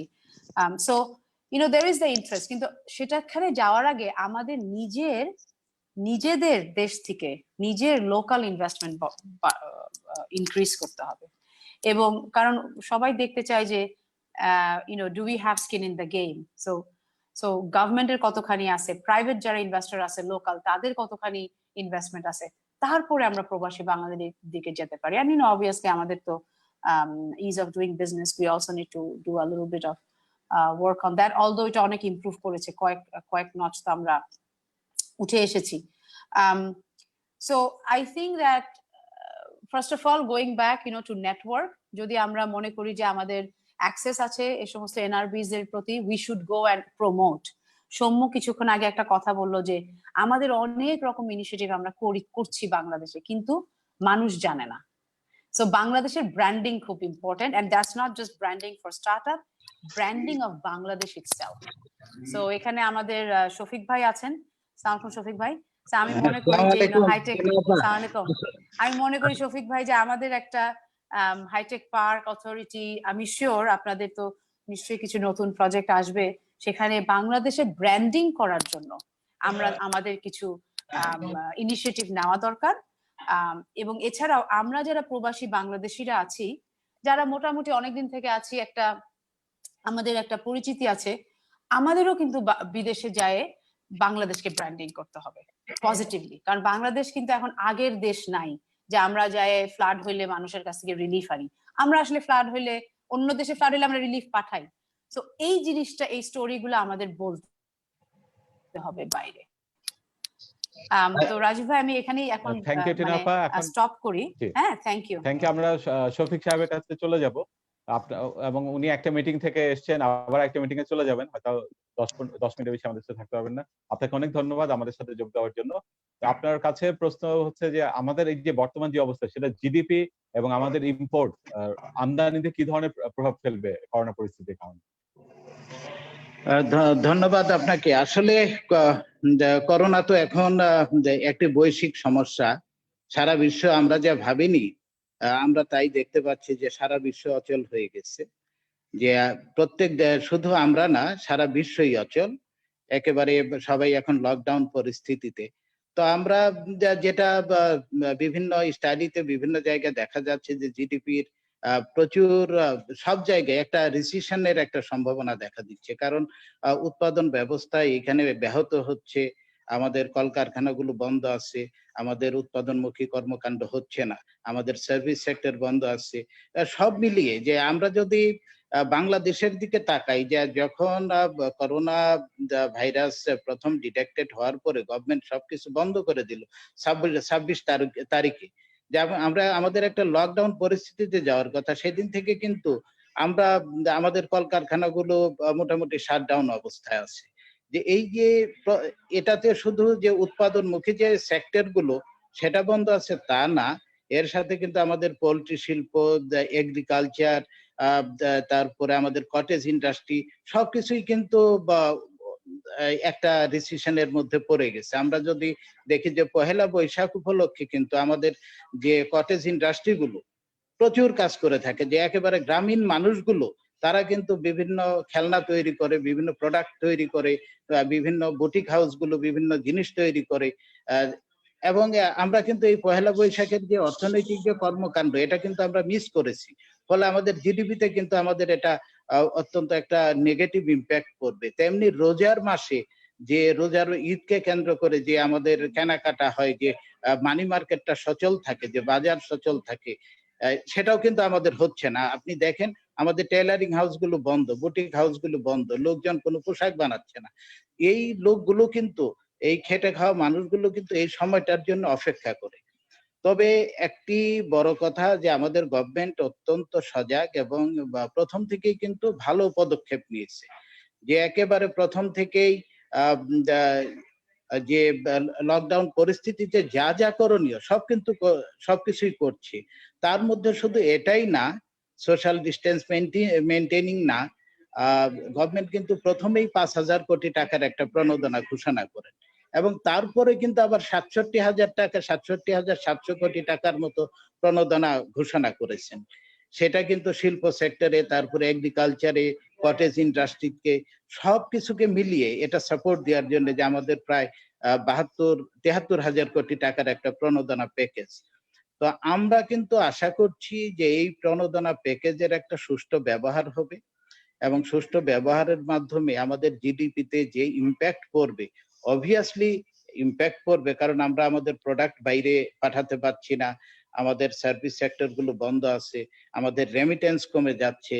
রেমিটেন্স বাইরে, যেহেতু বাইরের কর্মকাণ্ড বন্ধ, সব লেবাররা লকডাউন হয়ে আছে, রেমিটেন্স আসছে না। তারপর আমাদের যে পোল্ট্রি শিল্প, সেটার সেক্টরটার কোনো উৎপাদন আমরা বিক্রি করতে পারছি না। এইগুলো কিন্তু একটা ব্যাপক নেগেটিভ ইম্প্যাক্ট আনবে আমাদের জিডিপিতে। তবে আমরা আশা করি যে আমরা আমাদের যে প্রণোদনা প্যাকেজ এটা ইউজ করবো, এবং আমাদের দেশের মানুষ যে এই সমস্যা নিয়ে সবসময় বেঁচে থাকে, এবং সংগ্রামী মানুষ, সাহসী মানুষ, তারা এগিয়ে আসবে। তো আমি একটু আশাবাদী এই জন্যে যে আমরা কিন্তু একেবারে যে প্রোডাক্ট শুধু এক্সপোর্ট ওরিয়েন্টেড কান্ট্রি না, আমরা কিন্তু, এটা আমি একটু আশাবাদী যে আমরা কিন্তু এক্সপোর্ট ওরিয়েন্টেড না। যদি একেবারে টোটালি এক্সপোর্ট ওরিয়েন্টেড হতাম, তাহলে আমাদের জিডিপিতে আরো বেশি ব্যাপক ভূমিকা পড়তে পারত। কিন্তু আমরা যেহেতু গার্মেন্টস সেক্টর বাদ দিলে আমাদের লেদার সেক্টর বা ফার্মাসিউটিক্যাল, এই দিকে আমাদের একটা প্রভাব পড়বে, কিন্তু বাকিগুলো কিন্তু আমরা তেমন মার্কেট আমাদের গ্র্যাব আমরা করিনি। তবে আমি একটা মিটিং এ যাব, এখানে আলোচনা হচ্ছিল স্টার্ট আপ নিয়ে। টিনাপা অত্যন্ত চমৎকার ভাবে বলেছেন, আমি একটু শেয়ার করতে চাই, শেয়ার করে আপনাদের আসলে ছেড়ে যেতে চাই, মিটিং অনগোয়িং। যে স্টার্ট আপদের নিয়ে কিন্তু সরকারের যে প্রজেক্ট আছে, টিনাপা বলেছেন কি করছে সরকার। তবে আসার ব্যাপার, আজকে যে আমি মিটিংটা আছি সেটাও কিন্তু ডিজিটাল এন্টারপ্রেনারশিপ এবং ইনোভেশন ইকোসিস্টেম ডেভেলপমেন্টের একটা প্রজেক্ট, ওয়ার্ল্ড ব্যাংকের প্রজেক্ট। এটাতে আমরা কিন্তু স্টার্ট আপদেরই যাতে বাংলাদেশে একটা ইনোভেশন ইকোসিস্টেম গড়ে ওঠে, সেটা করার জন্য কিন্তু আজকের প্রজেক্ট এবং আজকের মিটিং দুটো একসাথে মিলে গেছে। তো আমরা চাচ্ছি যে এই প্রজেক্টটা আগামী সেপ্টেম্বরের মধ্যে অন বোর্ড হবে, এবং আমরা যেহেতু আমাদের দেশ একটা ক্রান্তিকাল অতিক্রম করছে, এই করোনা পরিস্থিতি থেকে যাতে আমরা তাড়াতাড়ি বেরিয়ে আসতে পারি, এই জন্য আমরা যেহেতু স্টার্ট আপদের নিয়ে কাজ করব, সেই জন্য আমরা আগে থেকে আমাদের প্রিপারেশন আমরা নিয়ে রাখছি, যেন প্রজেক্ট লঞ্চ হওয়ার সাথে সাথে আমরা যেন একেবারে ডাইরেক্টলি মানুষজনের কাছে সার্ভিস পৌঁছে দিতে পারি। এক্ষেত্রে আমরা যেটা চিন্তা করেছি, আমরা স্টার্টআপদের নিয়ে কাজ করব। আমাদের এখন তো অনেকগুলো এই সমস্যা থেকে কিন্তু আমরা কিছু সম্ভাবনাও দেখতে পাচ্ছি। আমাদের কি কি করণীয়, আমরা কি কি সেক্টরে কাজ করতে পারি, সেইগুলো আপনারা যারা আছেন আপনাদের সাথে আলোচনা করে আমরা এই সেক্টরগুলোকে, আমাদের কিছু আইডেন্টিফাই করা আছে যে আমাদের কি করতে হবে, যে আমরা যে এরকম সমস্যায় পড়লে আমরা কি করে আমাদের সাপ্লাই চেইনটা সচল রাখতে পারি। আমাদের এখন দেখেন মেডিকেল ইকুইপমেন্ট নিয়ে একটা বড় সমস্যা আমরা পড়ে গেছি। তাহলে যেসব মেডিকেল ইকুইপমেন্ট নিয়ে রিসার্চ করার সুযোগ আছে, আমি বলবো যে স্টার্টআপদের আমরা তাতে এনগেজ করব। এরকম পরিস্থিতিতে পড়লে, যে লকডাউন হয়ে গেলে এন্ডেমিক বা প্যান্ডেমিক সিচুয়েশন যদি ক্রিয়েট হয়, তখন কি কি করা যেতে পারে, আমাদের স্টার্টআপদের আমরা এই কাজগুলো করাবো। আমরা আশা করি আপনাদের সাথে নিয়ে যারা স্টার্টআপ আছেন, আমরা যেহেতু অনেকগুলো ইউনিভার্সিটিতে ইনোভেশন হাব করব, আমাদের আপনারা জানেন যে আমাদের হাইটেক পার্ক, সফটওয়্যার টেকনোলজি পার্কে আমরা একটা করে স্টার্টআপ ফ্লোর আমরা রেখেছি, সেইগুলোতে স্টার্টআপ অ্যাক্টিভিটি চলবে। তারপরে 3টা আমাদের ইনকুবেশন সেন্টার আছে, একটা রাজশাহী, একটা কুয়েটে, একটা চুয়েটে হতে যাচ্ছে। তো সেইখানে কর্মকাণ্ড থাকবে এইখানে কিন্তু, এবং আমরা ইউনিভার্সিটিতে নতুন কিছু ইউনিভার্সিটিতে ইনোভেশন হাব করব। সেইখানে কিন্তু বাংলাদেশের প্রচুর অনেক স্টার্টআপ কাজ করতে পারবে, এবং শুধু কাজ করার সুযোগ না, তাদের মেন্টরিং এবং তাদের connect to the right place and right people, right organisation, এই কাজগুলো আমরা করব। আশা করি আমাদের গভর্নমেন্টের তরফ থেকে আমরা এই কাজগুলো আপনাদের সহযোগিতায় আপনাদের সাথে একসাথে আমরা করতে পারবো, এটাই আমরা আশা করি। মিস্টার শফিকুল ইসলাম, আপনাকে আমরা ছেড়ে দেবো। আমার শুধু একটা 1 মিনিটের অনুরোধ আছে, সেটা হচ্ছে আমি ইক্যাবের প্রেসিডেন্ট ছিলাম, ফাউন্ডার প্রেসিডেন্ট ছিলাম। আমি দেখেছি যে আপনারা স্টার্টআপ নিয়ে যাই উদ্যোগ নেন খুব প্রশংসনীয়, কিন্তু যারা দেশি পণ্যের ই কমার্স নিয়ে কাজ করছে 64টা জেলায়, তারা খুব একটা রিপ্রেজেন্টেড হয় না মানে ইনোভেশনের ক্ষেত্রে। তো তাদেরকে যদি আপনারা ইনোভেশনের আন্ডারে নিয়ে আসেন, স্টার্টআপে নিয়ে আসেন, যে হয়তো আপনার কুমিল্লা থেকে খাদি বিক্রি করছে বা সিলেট থেকে শীতল পাটি বিক্রি করছে, সেই ধরনের ক্ষুদ্র উদ্যোগগুলোকে, তাহলে আমার মনে হয় অনেক বেশি সুফল পাওয়া যাবে এই করোনা পরিস্থিতির কারণে। তো ধন্যবাদ আপনাকে। না, আপনাকেও ধন্যবাদ। আপনি যেটা বলেছেন যে এই জিনিসগুলোই কিন্তু আপনারা আইডিয়াগুলো দিবেন, এই আইডিয়াগুলো আপনাদের কাছ থেকে আসবে। আমরা সেই আইডিয়াগুলো নারিশ করে যেন সেটা মানুষের কল্যাণে, সমাজের কল্যাণে ব্যবহার করা যায়, আমরা সেটা নিশ্চিত করার জন্য আমাদের সাপোর্টটা দেব। তো আপনাদের আইডিয়া, আমাদের সাপোর্ট, আমরা আশা করি আমরা মানব কল্যাণে, আমাদের সমাজ কল্যাণের জন্য, সমাজের মঙ্গলের জন্য আমরা কিছু করতে পারবো। তো ধন্যবাদ সবাইকে। ধন্যবাদ মিস্টার শফিকুল ইসলাম সময় দেওয়ার জন্য। আমরা আপনার চলে যেতে হবে, তো অসংখ্য ধন্যবাদ। তো থ্যাংক ইউ সবাইকে। Thank you. টিনা আপা অনেক কষ্ট করে, টিনা আপা আমাদের সব ব্যাপারে সহযোগিতা করেন সব সময়। তো আমরা আপনাদের ইকেবের সাথেও আমরা কাজ করছি অনেকদিন থেকেই, আশা করি আমরা একসাথে কাজ করতে পারবো। ধন্যবাদ সবাইকে। ইনশাআল্লাহ। Sir, thank thank you sir আমাদেরকে সময় দেওয়ার জন্য। অনেক খুশি হয়েছে আপনি আসছেন, আপনার মূল্যবান বক্তব্যের জন্য আপনাকে অনেক ধন্যবাদ। জি শফিক স্যার, আমি জি আমেরিকা থেকে, আপনাকে দেখে ভালো লাগলো।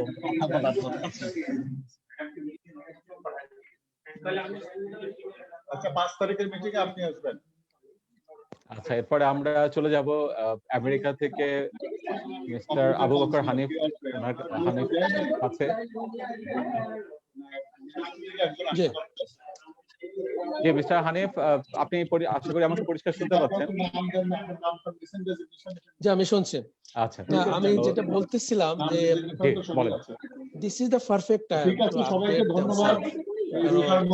আমি একটু হচ্ছিল, this is the perfect time to update themselves. এই যে স্টার্টআপ নিয়ে যে ব্যবসাটা শুরু করেছে, যদি শিফট করতে হয়, শিফট করার আগেও তাকে আপডেট করতে হবে। আমার যে 6000 স্টুডেন্টদেরকে আমি যাদেরকে মেইন স্ট্রিমে চাকরি দিয়েছি, তাদের জন্য আমি এখন নতুন স্মল কোর্স অফার করছি ফ্রি অফ চার্জে, এবং যারা এরকম স্টার্টআপ করছে তারাও আমাদের সাথে যোগাযোগ করছে। তারা কি করবে, যে কোম্পানি বন্ধ করে দেবে কিনা, তাদের যে এমপ্লয়ি আছে এগুলোকে ছাঁটাই করবে কিনা, তাহলে কি করবে, এরকম পরামর্শগুলো আমরা দিচ্ছি। বাংলাদেশের ক্ষেত্রে আপনি দেখেন, বাংলাদেশে প্রায় এই যে আইসিটি ফাউন্ডেড 100 এর উপরে স্টার্টআপ রয়েছে। এরা কিভাবে সার্ভাইভ করবে। এখন সার্ভাইভ করার জন্য যে ওদেরকে ওই যে টিনাপা উপযুক্ত একটা পরামর্শ দিয়েছে যে কস্ট কাট করা এবং নিজকে আপডেট করে যে নতুন কোনো বিজনেসে যাওয়ার আগে নিজে স্টাডি করা, শিফট করা বা এখানে সার্ভিস অ্যাড করা যায় কিনা। এই করোনা আমাদেরকে শিক্ষা দিয়েছে যে আমরা অল্টারনেটিভ অপশন আমাদের থাকতে হবে, মানে ওয়ান টাইপ অফ বিজনেসে হবে না, সেখানে অ্যাড করতে হবে। কেউ যদি ট্রেনিং বিজনেসে থাকে তাকে হয়তো সার্ভিস অ্যাড করতে হবে, তাকে হয়তো প্রোডাক্টের দিকে যেতে হবে, এরকম অনেক কিছু আছে। কিন্তু এখন যে চেঞ্জটা আছে সেখানে আমি নতুন যেটা বিজনেস ট্রেন্ড আসতেছে সেখানে আপনার ভিডিও স্ট্রিমিং একটা অপশন, মেশিন লার্নিং বা অনলাইন লার্নিং, আইওটি বলতে পারেন, তারপরে পেমেন্ট সলিউশন, যে পেমেন্ট এখন ফিজিক্যাল পেমেন্ট না, যে জাস্ট অনলাইন পেমেন্ট, এরকম একটা সলিউশন সেখানে নজর দিতে পারে। তারপর ওয়ারেবল টেকনোলজি, যেটা এখন দেখেন মাস্ক, হ্যান্ড গ্লাভস এগুলো আমাদের নিত্যদিনের সঙ্গী হয়ে যাচ্ছে এবং স্যানিটাইজেশন এগুলো আমাদের নিত্যদিনের সঙ্গী হয়ে যাচ্ছে, সেখানে নজর দিতে পারে। Cyber security, this is important. যখন অনেকগুলো লোক যখন বাংলাদেশেরই যখন ঘর থেকে কাজ করে, তাহলে সে তার কোম্পানির ডেটাগুলোকে সে সিকিউর করতে পারছে কিনা, এবং এই যে সাইবার সিকিউরিটি বিশাল সাবজেক্ট, সেখানে নজর দিতে পারে। আর্টিফিশিয়াল ইন্টেলিজেন্স বেসড যে কোনো স্টার্টআপ হতে পারে। তারপরে ড্রোন বেসড ডেলিভারি সলিউশন, যেটা যে ডেলিভারি সলিউশন এখন আপনার ডেলিভারি কেউ দিতে পারছে না, যদি দিতে যায় সেখানে সমস্যা হচ্ছে এই প্যান্ডেমিক সিচুয়েশনের কারণে, তাহলে ড্রোন বেসড আমরা চিন্তা করতে পারি কিনা। এরপরে আছে হেলথ কেয়ার সলিউশন, যেটা which is very important, public safety, সেরকম সেগুলোকে নিয়ে আমরা যেতে পারি। তো আমরা বাংলাদেশ অনেক এগিয়ে আসছে, কারণ আপনি দেখবেন যে ডিজিটাল বাংলাদেশ ঘোষণা করেই সরকার মানুষের মাইন্ডসেট চেঞ্জ করে দিয়েছে। আর আজকে গত 10-12 বছরে আমরা যে লেভেলে আসছি, যে পরিমাণ এফোর্ট দিয়ে এরকম স্টার্টআপ বা 1500-এর উপরে যেসব আইটি কোম্পানি, যেটা বেসিসের সদস্য, এগুলোকে নিয়ে আসছি, ওনারা যখন চালাতে পারবে না, যখন বন্ধ করে দেবে, তখন কিন্তু এটার বিশাল এফেক্ট চলে আসবে, আরো 5-7 বছর পিছিয়ে যাবে। সেটা যাতে যেতে না হয় সেজন্য হয়তো সরকারকে এরকম স্টিমুলাস প্যাকেজ নিয়ে আসতে হবে, যেভাবে গার্মেন্টস দের জন্য নিয়ে আসছে। আমি মনে করি দিস ইজ উত্তর, মানে শফিক সাহেব যেটা বললেন যে রেমিটেন্স বা এগ্রিকালচার, গার্মেন্টস এর উপর আমরা নির্ভরশীল, কিন্তু আইটি কে যদি আমরা প্রধানতম স্তম্ভ হিসেবে স্টাবলিশ করতে পারি, তাহলে আমরাও এখানে আউটসোর্সিং প্রজেক্ট গুলোতে অনেক ইনকাম করতে পারবো। গত বছর ইন্ডিয়া ইনকাম করেছিল $100 বিলিয়ন, আমরা ইনকাম করেছি, আমাদের ইনকাম ছিল আউটসোর্সিং প্রজেক্ট থেকে $800 মিলিয়ন। তাহলে আমাদেরকে যদি সেই পরিমাণ বাড়াতে হয়, তাহলে ডেফিনেটলি স্কিল ডেভেলপমেন্টের কোনো বিকল্প নাই। সরকার যেভাবে ঘোষণা করেছে যে 28টা আইটি পার্কের মধ্যে আপনার কাজ করবে, তো সেটাকে করতে গেলেও তো স্কিল পিপল লাগবে। সেই স্কিল পিপল, স্টার্টআপ কাজগুলো, আইটি কোম্পানিগুলোকে অনেক রকমের সক্রিয় ভূমিকা পালন করতে হবে। আজকে আমেরিকা থেকে যদি কোনো কোম্পানি যদি ইয়েতে সেই আইটি পার্কে যায়, তাহলে কি লাগবে? স্কিল পিপলকে ওখানে হায়ার করতে হবে। সেটা করতে গেলেই তো এই জিনিসগুলো লাগবে। তো সরকার, আমি মনে করি গার্মেন্টস সেক্টরে যেভাবে নজর দিচ্ছেন, সেভাবে আইটি কোম্পানিগুলোতেও নজর দেওয়া উচিত বলে মনে করি আমি। ধন্যবাদ মিস্টার হানিফ। এই রাউন্ডের একেবারে শেষ প্রশ্নটা আপনাকে করছি, সেটা হচ্ছে যুক্তরাষ্ট্রের বর্তমান অবস্থায় মানে করোনাতে, তো এটা আস্তে আস্তে হয়তো একটু উন্নত হবে সামনে। আমরা আমাদের প্রধান মার্কেট হচ্ছে আপনার এক্সপোর্ট মার্কেট ইউএসএ, সেটা গার্মেন্টস হোক, সেটা আউটসোর্সিং এর কথা বললেন। তো আমরা সেই ট্র্যাডিশনাল পণ্য হোক আর আইটি পণ্য হোক, আমরা যুক্তরাষ্ট্রের এক্সপোর্টের দিকে আমাদের কি করা হচ্ছে এই মুহূর্তে, যাতে করে আমরা এক্সপোর্টটাকে ধরে রাখতে পারি বা বাড়ানোর। ধন্যবাদ আপনাকে। আপনি দেখেন ইউএসএইড এর মতে প্রায় 35% আমরা এক্সপোর্ট রেভিনিউ ইনকাম করি, যেটা আইটি এবং আইটি এনেবল সার্ভিস, যেটা এটার মাধ্যমে, তাই না? এবং 15% ইউকে থেকে আমরা ইনকাম করি। তো সেখানে আরো এটাকে যদি বাড়াতে হয়, তাহলে যেটা করতে হবে সেটা হলো এই যে আমি যেটা দেখেছি, যেমন ডাটা সফট বা এরকম আরো অনেক কোম্পানি আছে, ওনাদের সিইওরা বা ওনাদের মার্কেটিং অফিসাররা এখানে এসে 2-1 দিন থাকে, তারপর হয়তো চলে গেল। তো এইভাবে তো আপনি পেনিট্রেট করতে পারবেন না। আপনাকে এখানে একটা ইয়ে থাকতে হবে, যে মানে স্পেস থাকতে হবে বা নিজকে সবসময় আপডেট করতে হবে, নিজকে চলে আসতে হবে, এসে এখানে আপনার পেনিট্রেট করতে হবে, কাজ করতে হবে। যেমন আমাদের যে ইউএস এমবেসি আছে, বাংলাদেশের ইউএসএ যে বাংলাদেশ এমবেসি আছে, সেখানে আপনার কমার্শিয়াল একটা উইং আছে। তারা হয়তো বিভিন্ন কোম্পানিগুলোর সাথে আপনার এই মিটিং এর ব্যবস্থা করে দিতে পারে, বা যোগাযোগের ব্যবস্থা করে দিতে পারে, বা ফলো আপের ব্যবস্থা করতে পারে। তাহলে বাংলাদেশ থেকে যেসব কোম্পানিগুলো ভালো কাজ করছেন, ওনারা এখানে এসে ইনাদের সাথে কাজ করতে পারেন এবং আউটসোর্সিং প্রজেক্ট গুলোতে কাজ করতে পারেন। আরেকটা যেটা মেইন ইম্পর্টেন্ট জিনিস মিসিং রয়েছে, সেটা বাংলাদেশে এখনো নাই, সেই কাজটা যদি আমরা করতে পারি তাহলে আমরা বেশ বেনিফিটেড হতে পারবো। আমার ইন্ডিয়াতে দুটো আইটি পার্কে দুটো প্রতিষ্ঠান রয়েছে, সেখানে প্রায় 2 শতাধিক এমপ্লয়ি রয়েছে। তো ওখানে কাজটা হলো রিক্রুটিং করা। যেমন আমাদের এখানে বিভিন্ন ক্লায়েন্ট আছে, ক্লায়েন্টের রিকোয়ারমেন্ট অনুসারে এটাকে ক্যাটার করা। সেই জন্য প্রায় 200 এর উপরে আমাদের রিক্রুটার্স রয়েছে। কিন্তু বাংলাদেশে আমরা এই কাজটা করতে পারি। বাংলাদেশে যারা ইংরেজিতে ভালো কথা বলতে পারে, বা এটা it's not like call centre, but ওই রিকোয়ারমেন্ট অনুসারে সেই জিনিসগুলোকে স্ক্রিন করা এবং সেই রিজুমি গুলোকে স্ক্রিন করে দিয়ে যদি ব্যবস্থা করতে পারে, তাহলে আমরা কস্ট কাট করতে পারি। এটা আরেকটা নতুন দিক উন্মোচন হতে পারে। এবং আমি একবার চেষ্টা করেছিলাম, কিন্তু এই কয়েকজন নিয়ে যখন চেষ্টা করেছি, ওনারা রাতে কাজ করতে অভ্যস্ত নয়। বাট আমি হয়তো আরেকবার ট্রাই করব। তারপরে হতে পারে হেল্প ডেস্ক সাপোর্ট বা কল সেন্টার যেসব কাজ করছে, আউটসোর্সিং প্রজেক্ট গুলোতে। আমাদের এখন আমেরিকাতে অনেক আইটি কোম্পানিতে বড় বড় পজিশনে বাংলাদেশি আছে, ইন্ডিয়ানদের মতো। তো সেখানে তাদের সাথে যদি যোগাযোগ করে ছোট ছোট প্রজেক্ট গুলো যদি বাংলাদেশে নেওয়া যায়, তাহলে সেখানে কাজ করতে পারে। আমরা নিজেরা কিছু আমেরিকা থেকে নিয়ে এখানে কাজ করাচ্ছি এবং বাংলাদেশেও কাজ করাচ্ছি। এই পরিমাণ যদি আরো বাড়ানো যায়, তাহলে আমি মনে করি এটা খুবই কাজ লাগবে। গভর্নমেন্ট যে আপনার 2021-এ যে $5 বিলিয়ন একটা টার্গেট দিয়েছে, এটা আসলে সম্ভব হবে আর কি মনে করি। ধন্যবাদ মিস্টার হানিফ। আমাদের প্রথম অংশ শেষ হলো, প্রথম রাউন্ড শেষ হলো। এখন দ্বিতীয় রাউন্ডে আমরা চলে আসবো। এই মুহূর্তে এখন আমরা যেটা করব সেটা হচ্ছে যে আমাদের অনেক পার্টিসিপেন্ট রয়েছেন এখানে সরাসরি।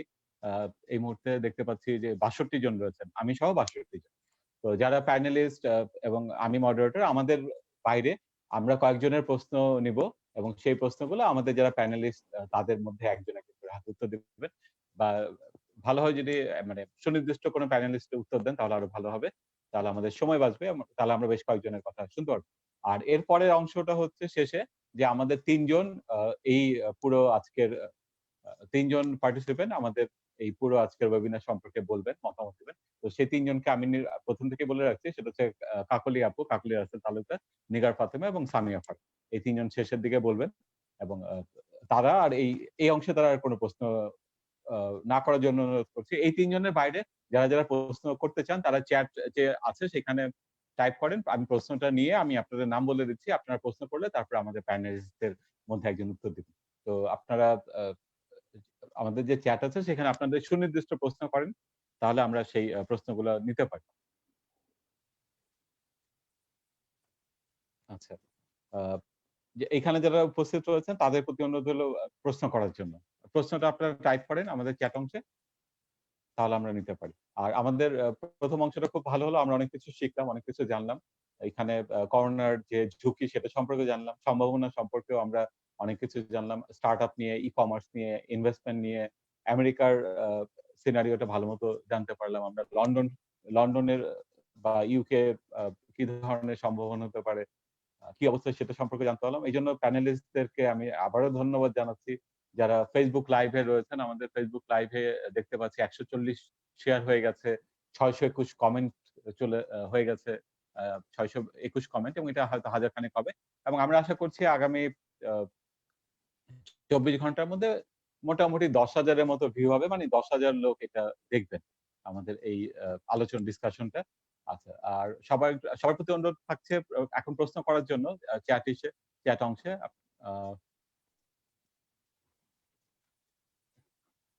আমাদের এখন পর্যন্ত প্রশ্ন আসেনি, তো আশা করি সবাই বুঝতে পারছেন।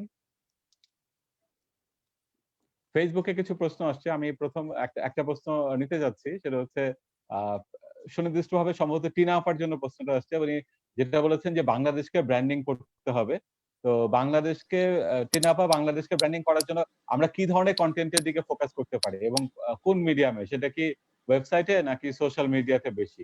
টিনা আপা। Thank you. First of all সবাইকে অনেক ধন্যবাদ এখনো আমাদের সাথে থাকার জন্য। আমি জানি যে এটা উই থেকে নিশ্চয়ই অনেকেই আছে, সো আমার অতি প্রিয় we friends, hello in the middle of this corona crisis. আমরা বাংলাদেশকে ব্র্যান্ডিং এর জন্য কি করতে পারি সেটা হলো, আমি তো অলরেডি বলেছি যে every one of us should be a spokesperson of Bangladesh, কিন্তু স্ট্রাকচারালি আমরা গভর্নমেন্টের দিক থেকে যেটা করতে পারি, actually we need to have a better very strategic plan, যে বাংলাদেশের যেই সেক্টরস গুলাকে আমরা তুলে ধরতে চাই, not just garments industry, because garments তো আমরা পৃথিবীর সবাই জানে what Bangladesh is doing, but also the IT sector, also আমাদের যেই মাইক্রো এন্টারপ্রেনার্স আছে, আমাদের বিকাশ is a huge brand, right? we need to promote brands like that, BRAC, bKash, আমাদের আরো যে যারা আমাদের মার্কি স্টার্টআপস আছে এখন, আমাদের চাল ডাল, সহজ, পাঠাও, who are bringing in all these foreign investments. So এই যে সাকসেস স্টোরিজ গুলা, এই সাকসেস স্টোরিজ গুলা আমরা শুধু ফেসবুক না, আমরা শুধু আমাদের নিজেরা স্পোকসপারসন না, এগুলা আসলে we need to have proper PR firms, হ্যাঁ, এবং দেখতে হবে যে আমাদের পার্শ্ববর্তী দেশগুলা কি করছে। আমি শিওর যে ইন্ডিয়া, পাকিস্তান অথবা Malaysia, all the Asian countries, what are they doing? I'm sure they have a very, very specific strategic plan about how to promote that country, and they not only have the local companies to do that, they are also actually engaging the international PR firms. সুতরাং ওইটা একটা দিক, আমি সেজন্যই আমাদের শফিক ভাই ছিলেন এখানে, যে I think that is something that the government needs to look at. এটা একটা। আর আরেকটা হলো যে বাংলাদেশের আমরা প্রত্যেকে যারা লোকাল আছি, যারা এই ইকোসিস্টেমে আছি, stakeholders and also the participants, we also need to be very confident about what we have accomplished. Bangladesh একটা খুব রেজিলিয়েন্ট একটা দেশ, এবং we have many things to talk about. বাংলাদেশের গত 20 বছরে যে ধরনের ইকোনমিক যেই ডেটাগুলো আমরা দেখি, even last 10 years, the GDP growth, phenomenal. তারপরে আমাদের পভার্টি রেট যেভাবে ডিক্লাইন করেছে, চাইল্ড মোর্টালিটি রেট ডিক্লাইন করেছে, এবং যেই পার্সেন্টেজে ডিক্লাইন করেছে, I think we need to be very proud of it, এবং আমরা প্রত্যেকেই সেই জিনিসগুলো মাথায় রাখবো। কারণ আমরা শুধু একটা পিআর ফার্ম হায়ার করলেই হবে না, as a country, as every citizens needs to be very proud of what we have accomplished. So আমার কাছে আর কি overall that's how I think we should go about doing it. আর এছাড়াও যখন আস্তে আস্তে আরো কিছু আমরা সাকসেস স্টোরিজ দেখবো, আরো স্টার্টআপস হোক বা আমাদের ফ্রিল্যান্সার্স হোক, আনিফ ভাই কতগুলা খুব আসলে গুরুত্বপূর্ণ কথা উনি বলেছেন। এই যে উনি যে সমস্ত ট্যালেন্টদেরকে উনি ট্রেনিং দিচ্ছেন এবং বিভিন্ন জায়গায় প্লেস করছেন, they are going to be advocates of Bangladesh. Thank you. Thank you Tina আপা। এরপরে দুটো প্রশ্ন হচ্ছে মিস্টার সৌম্য বসুর জন্য। প্রথম প্রশ্নটা হচ্ছে যে আমরা এখন মিস্টার বসু, আপনি কি শুনতে পাচ্ছেন? Crystal clear, please go ahead. আচ্ছা আচ্ছা আচ্ছা, প্রথম প্রশ্নটা হচ্ছে যে এই মুহূর্তে আমাদের আগামী অন্তত 6 মাস থেকে 1 বছর অফলাইন ইভেন্ট বা এক্সপো করা প্রায় অসম্ভব। তো আমাদের যারা ই-কমার্স কোম্পানি রয়েছে, আইটি কোম্পানি রয়েছে, স্টার্টআপ কোম্পানি রয়েছে, তাদের জন্য আসলে কোন রকম অনলাইনে কোনো এক্সপো বা একটা মানে ফেয়ার এই ধরনের কিছু করা যায় কিনা, করা গেলে কি করা উচিত? ওকে, থ্যাংক ইউ। কোয়েশ্চেনটা মানে I love to answer this question. তার কারণ হচ্ছে প্রত্যেক বছর যারা ধরুন আমরা বাংলাদেশি পণ্য নিয়ে কথা বলছিলাম, অনেকেই এখানে প্রডিউস করেন। ইউরোপের সব থেকে বড় B2B ফেয়ার হচ্ছে স্প্রিং ফেয়ার, বার্মিংহামে হয় প্রত্যেক বছর ফেব্রুয়ারি মাসে। বিগত 5 বছর থেকে আমি ইন্ডিয়া থেকে, সিঙ্গাপুর থেকে, দুবাই থেকে বিভিন্ন বিজনেস ডেলিগেশনসদের ওখানে লিড করেছি to get this B2B connect done, because এটা একটা খুব বড় এক্সপোজার এবং ওয়ার্ল্ডে কি চলছে প্রোডাক্টস নিয়ে এবং মোবিলিটি নিয়ে, সার্কুলেশন নিয়ে, সেটা ব্যাপারে অনেক কিছু শেখা যায়। এটা আপনারা সবাই স্প্রিং ফেয়ার বলে একটা ওয়েবসাইট আছে, এটা চেক করলেই জানতে পারেন। যখন এই কোভিডটা ঘটেছিল এবং ধীরে ধীরে আমরা রিয়েলাইজ করতে পেরেছিলাম যে অটম ফেয়ার এবং স্প্রিং ফেয়ার দুটো সব থেকে বড় event of United kingdom will be completely going into a cold storage, কেউ ওটাতে পার্টিসিপেট করতে পারবেন না বিকজ অফ অবভিয়াস রিজনস। তখন আমরা অলরেডি একটা স্ট্রাকচার করছি যেখানে আমরা এই পুরো B2B ফেয়ারটাকে we are trying to take it to online, মানে আজকে যেরকম ভাবে আমরা বসে ধরুন মিটিংস করছি, we will do this trade fair virtually. তো ইনফ্যাক্ট আমি এটার কথা সুশান ভাইকে ডিসকাস করেছিলাম এবং উনি নিজে থেকে ভীষণ ইন্টারেস্ট দেখিয়েছেন to collaborate for this event, এবং আমরা এটা নিয়ে অলরেডি করতে চলেছি এবং এটা I think it is going to be the first of its kind, এবং এটা আপনাদের সবাইকে নিজেদের প্রোডাক্টস বিভিন্ন বায়ারদেরকে শোকেস করার অপরচুনিটি দেবে, ফিজিক্যালি নয়, via the online whichever model that we have, এবং অ্যাটলিস্ট এটা একটা ডোর খুলে দেবে ইন্টারন্যাশনালি নিজের প্রোডাক্টস শোকেস করার জন্য। So this is something which we are already doing, and then আপনারা যদি কন্ট্যাক্ট থাকেন, টাচে থাকেন, I'll be more than glad to let you know how to be a part of this. অনেক খুশি হলাম। আর আমাদের যে প্ল্যাটফর্মে আজকে এই ফেসবুকে যাচ্ছে এবং অলরেডি কয়েকশো কমেন্ট চলে আসছে, সেটা হচ্ছে ওমেন ইন ই-কমার্স। তো বাংলাদেশে যারা 64 ডিস্ট্রিক্ট রয়েছে, 64টা জেলা যারা লোকাল প্রোডাক্ট নিয়ে কাজ করছে, আপনি যেহেতু নিজে কলকাতার সাথে খুব স্ট্রংলি কানেক্টেড, আপনি জানেন প্রোডাক্ট গুলো অনেক ক্ষেত্রে হয়তো একই রকম, হয়তো কৃষি পণ্য, নকশি কাঁথা, শাড়ি, এই ধরনের প্রোডাক্ট, খাবার হতে পারে, মিষ্টি, সন্দেশ। তো তাদের একটা প্ল্যাটফর্ম, কয়েক হাজার এন্টারপ্রেনার রয়েছে। তো স্পেসিফিক্যালি তারা আসলে কি করতে পারে এই ধরনের ফেয়ারে অংশ নেওয়ার জন্য, ভার্চুয়াল ফেয়ারে তারা কিভাবে শোকেস করতে পারে, তাদের যদি কোনো টিপস দিতেন, যেহেতু আপনারা একটা চিন্তা করছেন এরকম কিছু করেন। দেখুন, সব থেকে বড় রাজীব ভাই যে ইস্যু আমরা ফেস করি, যখন ধরুন আমি লন্ডনে থাকি বা কলকাতায় থাকি বা ওয়ার্ল্ডের যে কোনো প্রান্তেই যখন থাকি, প্রবলেম হচ্ছে কি বলুন তো, আমরা সবার আগে ওয়েবসাইটের মাহাত্ম্যটা বুঝি। সবাই ভাবি ওয়েবসাইটটা করতে হবে just for the sake of it, but actually তা নয়। আপনি যে ধরনের সেক্টরাল এবং রুরাল এরিয়াজের কথা বললেন, যেখানে এটা খুব যেখানকার এটা হচ্ছে একদম এলিমেন্টাল জিনিস। আমি আপনাকে সিনারিওটা বলে কিভাবে হয়, ধরুন আপনি নকশি কাঁথার কথা বললেন, আমি নকশি কাঁথার উপর অনেক ডিটেলসে কাজ করেছি, তাই আপনাকে বলতে পারি। ইউকে তে একটি কোম্পানি আছে, যে কোম্পানিটার নাম হচ্ছে ইন্ডিয়া জেন। সে ইন্ডিয়ার বিভিন্ন গার্মেন্টস রিলেটেড প্রোডাক্ট শোকেস করে এবং সেল করে। বিভিন্ন বড় বড় জায়গায় তার শোরুম আছে। আপনি শুনলে অবাক হবেন, তার কাছে যত কাঁথা স্টিচ এবং মাসলিনের উপর কাঁথার কাজ করা যত প্রোডাক্টস আছে, সব সে সোর্স করে বাংলাদেশ থেকে। বাংলাদেশের কিন্তু নাম হচ্ছে না, প্রোডাক্ট বিক্রি করছে ইন্ডিয়া জেন। কেউ জানতেই পারছে না যে একটা ছোট জেলার, একটা ছোট গ্রামের একজন খুব ট্যালেন্টেড আর্টিজান বা ক্রাফটসম্যান বসে বসে এটা বানাচ্ছেন, কিন্তু তার ভয়েসটা ওখানেই আটকে যাচ্ছে। এটা নিয়ে আমি অনেক সোচ্চার হয়েছি, অনেক জায়গায়, অনেক সময় অনেককে রাগিয়েও দিয়েছি, বাট আমি having that risk intact, I would like to say something. আমার মনে হয় আপনারা যেমন ধরুন এই ই-ক্যাব আপনাদের একটা সংস্থা আছে, আপনাদের উই একটা সংস্থা আছে, আপনারা যদি এটা একটু একটা ইনফরমেশন হিসাবে, একটা নলেজ বিল্ডিং সেশন হিসাবে এদেরকে বোঝান যে আজকে এনারা 2 টাকায় একটা প্রোডাক্ট বিক্রি করছেন, সেই প্রোডাক্ট কিন্তু গ্লোবাল মার্কেটে 200 টাকায় বিক্রি হচ্ছে, তারা 2 টাকাতেই আটকে পড়ে থাকছেন। ইদার দে আর ডিপ্রাইভড, বা আপনি এটা বলতে পারেন it's a business model which unfortunately is not very conducive for the end craftsman. সুতরাং আপনি যদি ইনাদেরকে একটু এডুকেট করেন একটা ই ব্রোশার তৈরি করার জন্য, ইনাদেরকে এডুকেট করেন একটা ওয়েবসাইট রাখার জন্য, এনাদেরকে আরো সোশ্যাল মিডিয়াতে অ্যাক্টিভ হতে বলেন।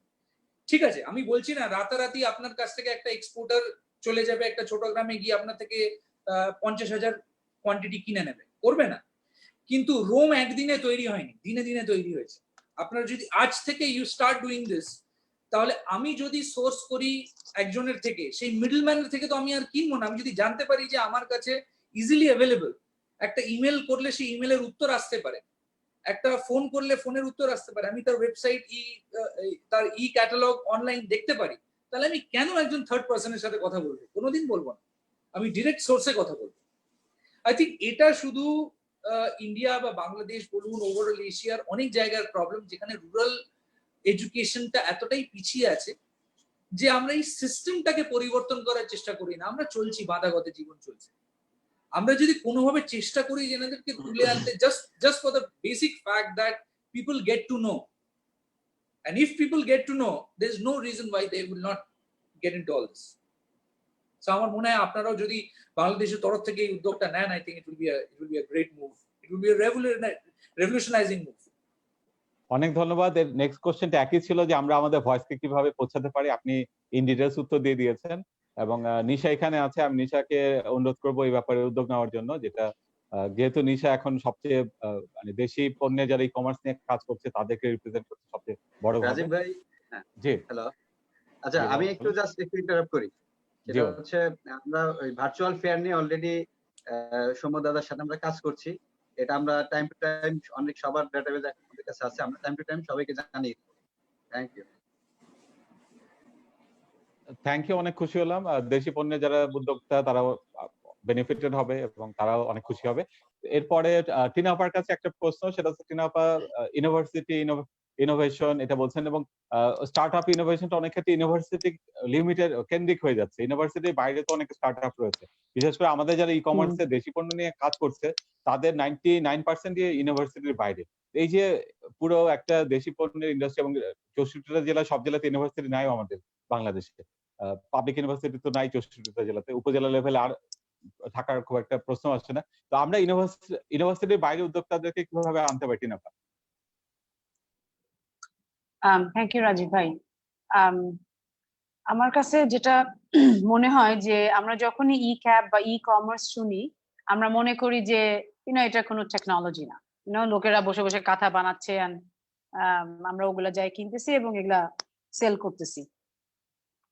তো যেটা আমরা করতে পারি সেটা হলো আমাদের দিক থেকে যে university let the university program continue, কারণ আমাদের যে supply chain for our talents, right, ওটা তো আমাদের রাখতে হবে। আর এছাড়াও যারা বিশেষত এই আপনার যে কোশ্চেনটা ছিল যে ই কমার্সের, আপনি শফিক ভাইকে ওটা বলেছিলেন যে ই কমার্সে যারা কাজ করছে তাদেরকে আমরা স্টার্টআপসদের মধ্যে নিয়ে আসতে পারি নাকি। আমার মনে হয় অবশ্যই আনা যায়, এবং সেটা যেটা করা যায় সেটা হলো যে আমাদের যে সমস্ত স্টার্টআপসরা আছে যারা আর্টিসান টাইপ অফ প্রোডাক্ট বিক্রি করে, মানে আর্টিসানসদের কাছ থেকে সৌম্য যেটা বললো, সেই সব স্টার্টআপস গুলাকে, এবং ফার্স্ট অফ অল ওই স্টার্টআপস বেশি নাই, এবং সুতরাং ওটাকে এনকারেজ করতে হবে। এবং ওই প্ল্যাটফর্ম, ওই টেকনোলজিক্যাল প্ল্যাটফর্মের মধ্যে আমাদের এই ই কমার্সের নকশি কাঁথা বানাচ্ছে বা দেশি গুড় বানাচ্ছে, হাসানুজ্জামান সুজন, ওর তো অনেক আম আমরা খাইলাম লাস্ট ইয়ারে, লুকিং ফরওয়ার্ড টু মোর। তারপরে অনেকে জামদানি বিক্রি করছে। সো এদেরকে আসলে ওই টেকনোলজি প্ল্যাটফর্মটাতে আনতে হবে। হ্যাঁ, সো আনতে হবে, এবং সেটা তো ইউনিভার্সিটি লেভেলে হবে না। যখন এই স্টার্টআপসরা কাজ করবে, ওরা যাবে স্কাউটিং করে ই কমার্সের এই সুজনদের মতো, আর আমাদের যারা আরো আছে, নাম ভুলে গেছি, খাস ফুড, তবে এদেরকে আনতে হবে, তাই না? এটা 1 নম্বর। আর 2 নম্বর, যেহেতু আমাদের একটা খুবই স্ট্রং বিগ প্ল্যাটফর্ম, 82,000 মেম্বার আছে আমাদের। আমার মতে নিশা, এটা তোমার জন্য, যে we actually needs to be a lot more networking with the startups who are working with artisans. তাহলে হবে কি ওই স্টার্টআপ গুলা জানবে যে আচ্ছা there is something like we and they have all these different resources. 64 জেলায় আমার যেতে হবে না, আমার উইতে গেলেই আমি জানতে পারবো 64 জেলার মধ্যে কে কে কি বিক্রি করছে। সো আমি মনে করি যে এটা we needs to take this initiative এবং I am actually more than happy to work on this কারণ এখন তো আমরা সবকিছু অনলাইনে কিভাবে কি করা যায় আমরা এখনই কিন্তু আমরা এগুলা স্কোপিং আউট করছি। সো সৌম্য যেটা বললো fantastic idea, virtual state fair, and we should be doing more of this internally মানে আমাদের locally and globally. So I think that we need to go and reach out to the startups who are working with these artisans. Thank you. জি আপু, thank you আপনার অ্যাডভাইসের জন্য। আমরা সেই ধরনের কাজ করছি যেন উই এর মাধ্যমে বেসিক্যালি সমস্ত ইনফরমেশন সবাই পায় এবং এটা একটা স্ট্রং নেটওয়ার্কিং প্ল্যাটফর্ম অলরেডি হয়েছে। এন্ড থ্যাঙ্কস টু ইউ, আপনি আমাদের অ্যাডভাইজার, রাজীব স্যার আমাদের অ্যাডভাইজার, রাজীব স্যার যেভাবে আমাদেরকে গাইড করছেন সেটা আসলে স্যারের প্রতি আমাদের কৃতজ্ঞতা। ধন্যবাদ আপনাদের সবাইকে। আমি কি একটা ছোট কথা বলবো রাজীব ভাই, একটা জাস্ট ভেরি কুইকলি, সেটা হলো আমাদের কল ফর নেশন একটা ক্যাম্পেইন চলতেছে কিন্তু এখন আইসিটি মিনিস্ট্রি থেকে। আমি জানি না আপনারা এটা জানেন নাকি, এটা হলো কোভিড রিলেটেড বিজনেস অপরচুনিটিজ যেগুলো আসতে পারে এবং এইটা ওয়েবসাইটে Nisha you may want to share it in your উই প্ল্যাটফর্ম। সেখানে আর কি 6টা সেকশনে আমরা বিভিন্ন থিমের সাবমিশন আশা করতেছি এন্ড আমি শিওর যে এই 6টার মধ্যে একটাতে ডেফিনেটলি আমাদের উইতে যারা বিভিন্ন ধরনের সার্ভিস ইন্ডাস্ট্রি আছে দে ক্যান অ্যাকচুয়ালি অ্যাপ্লাই। ঠিক আছে, সো এটা একটু তোমরা একটু দেখবা। Thank you. জি, শেয়ার করে দিব। আমি অনেক কোশ্চেন এবং আমাদের কমেন্ট আসছে এইখানে, আমি কিছু পড়ছি, সব পড়া যাবে বলে মনে হচ্ছে না, এত আসছে। আচ্ছা, একজন প্রশ্ন করেছেন to Shafiq sir, branch level bank গুলো লোন ফ্যাসিলিটি যাতে ইজি টার্মে দেয় সেটার জন্য উদ্যোগ নেওয়া উচিত সরকারের। শফিক স্যার এখানে নাই, তো সরকার থেকে চেষ্টা করা হচ্ছে আন্তরিকভাবে, তো কোনো সন্দেহ নেই। এরপরে হচ্ছে কানি সুলতানা, তার প্রশ্ন হচ্ছে দেশি পণ্য নিয়ে নতুন কোন উদ্যোগ নেওয়া কি এখন ঠিক হবে? ঈদের মার্কেট ফল হবে এবার, এই মুহূর্তে নতুন উদ্যোগে নতুন বিনিয়োগ ঠিক হবে কিনা, অথবা কি কি পরিকল্পনা করতে পারি, কিভাবে মার্কেটিং করতে পারি, মার্কেট রিসার্চ করতে পারি করোনা পরবর্তীকালে শুরু করার জন্য। এটা নিয়ে আমরা আলাদা একটা, এটা একটা খুব বিশাল একটা পয়েন্ট, এটা নিয়ে আমরা আলাদা একটা ওয়েবিনার করবো 2-1 দিনের মধ্যেই উই থেকে। আচ্ছা, এরপরে হচ্ছে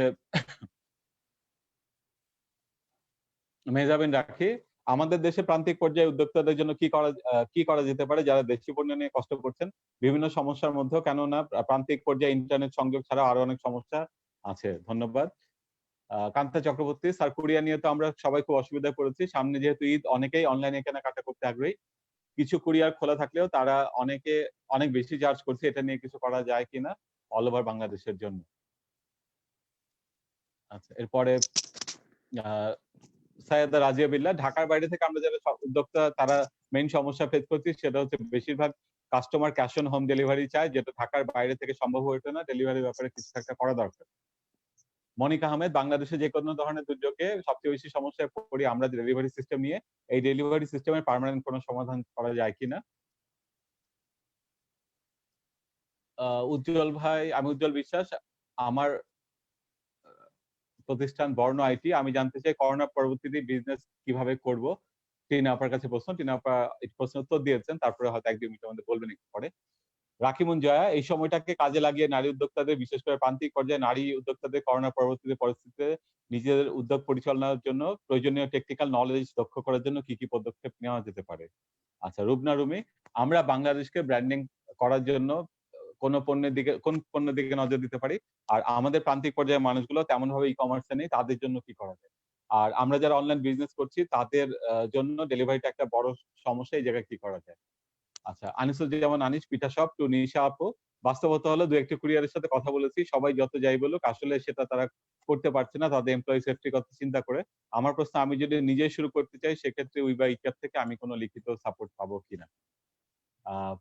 উম্মে সাহেরানিকা, ডেলিভারি নিয়ে বিপাকে পড়েছি আমরা প্রায় সবাই, এর একটা সুস্থ সমাধান কি হতে পারে। আচ্ছা, Nandini, to Abu Bakar Hanif, skill man পাওয়ারের ঘাটতি আছে, তা পূরণে আমরা ক্ষুদ্র উদ্যোক্তারা কিভাবে নিজেদের এনরিচ করতে পারি। মিস্টার হানিফ আমেরিকা থেকে যদি এই প্রশ্ন উত্তর দিতে পারেন যে যারা ক্ষুদ্র উদ্যোক্তা তারা কিভাবে নিজেদেরকে ডেভেলপ করতে পারে। ডেফিনেটলি এখন তো ঘরে বসে যখন আছে তাহলে তো it's a perfect time to develop there skill. আমরা বাংলাদেশেও অনেক প্রতিষ্ঠান আছে যারা অনলাইনে সার্ভিস দিচ্ছে। আমাদের বাংলাদেশে পিপল এন্ড টেকের একটা ব্রাঞ্চ আছে, সেখান থেকেও আমরা অনলাইনে সার্ভিস দিচ্ছি। গত 15 বছর ধরে আমরা আমেরিকাতে বিভিন্ন ফিজিক্যাল লোকেশনের পাশাপাশি বিভিন্ন অন্যান্য স্টেটেও আমরা এই সার্ভিসগুলো দিচ্ছি, গো টু ট্রেনিং, ওয়েবিনারের মাধ্যমে।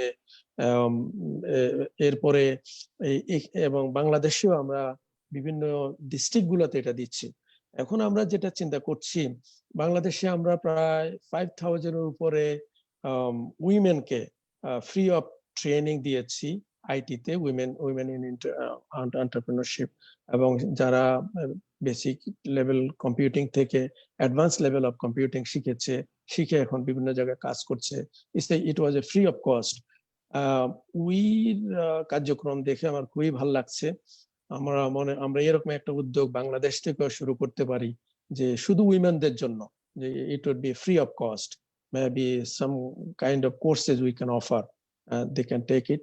প্লাস অলসো আমরা চিন্তা করছি আমেরিকাতে যেসব এক্সপার্টিজ আছে ওদেরকে দিয়ে যদি বাংলাদেশে এরকম ট্রেনিং এর ব্যবস্থা করা যায়, যেটা অনলাইনে করা যায়, কারণ আমরা যে ট্রেনিং গুলো দিই এটা রিয়েল টাইম প্রজেক্ট ওরিয়েন্টেড ওয়েতে, অর্থাৎ কাজে গিয়ে যে কাজটা করবে সেটা আমরা হ্যান্ডস অন করানোর পরেই সেই স্কিলটাকে তার ডেভেলপড হয় এবং সে কন্ট্রিবিউটর ভূমিকা পালন করে। আমরা সেরকম একটা উদ্যোগ আমরা নিতে পারি এবং এই সাবজেক্ট গুলো ওখানে আমরা করতে পারি। দেখুন এই পুরো বৈশ্বিক ব্যবস্থায় আপনি দেখেন যে $বিলিয়ন দিয়ে যে সলিউশনটা তৈরি হয় এটা আপনি মিলিয়ন টাকা দিয়ে পাচ্ছেন বা বিনা পয়সা পাচ্ছেন, অর্থাৎ সলিউশন ইজ দেয়ার। আমরা যারা বাংলাদেশিরা বিভিন্ন কান্ট্রিতে আছি, বিভিন্ন মেইন স্ট্রিমে কাজ করছি, কন্ট্রিবিউট করছি, ওনারা যদি বাংলাদেশে সেই নলেজ গুলো যদি শেয়ার করে, সে টেকনোলজি ট্রান্সফার করে এবং বাংলাদেশে যদি ইনভেস্ট করে, তাহলে সেটা আসলে খুব ইজি ওয়েতে পাওয়া যায়। সেটাকে মনে রেখেই আমরা হয়তো দেখা যাচ্ছে যে এই জাতীয় কিছু কোর্স আমরা অফার করব, যেটা বাংলাদেশে বসেও এইসব কোর্স গুলো করতে পারে। ধন্যবাদ। আমরা রাজীব ভাই, আচ্ছা আমি একটু আসলে মানে মাঝখানে ইন্টারাপ্ট করতে চাই। সেটা হচ্ছে স্কোপার টেকনোলজিস অলরেডি সিলককের সাথে কাজ শুরু করেছে, বিশেষ করে স্টার্টআপ এবং ই কমার্স বিজনেসকে আরো কিভাবে প্রমোট করা যায়। আমরা সামনে আরো বড় বড় দুটো ওয়েবিনার করার প্ল্যান অলরেডি করেছি, যেখানে আসলে বাংলাদেশ থেকে কিভাবে স্টার্টআপরা তাদের প্রোডাক্ট গুলা বাইরে নিয়ে যেতে পারে, বা আপনার বাইরে আমরা যে ভার্চুয়াল ফেয়ারের একটা অলরেডি কাজ শুরু করে দিয়েছি।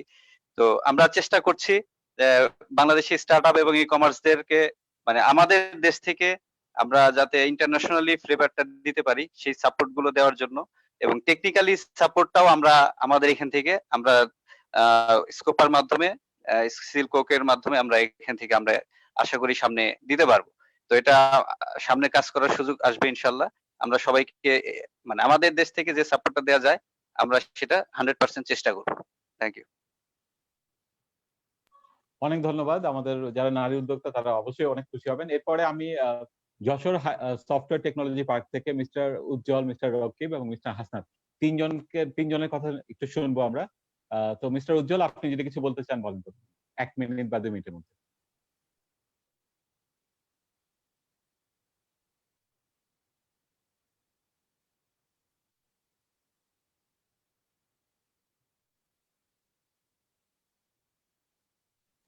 এরপরে মিস্টার রাকিব যশোর থেকে। উজ্জ্বল ভাই আপনার মিউট হয়ে আছেন আপনি।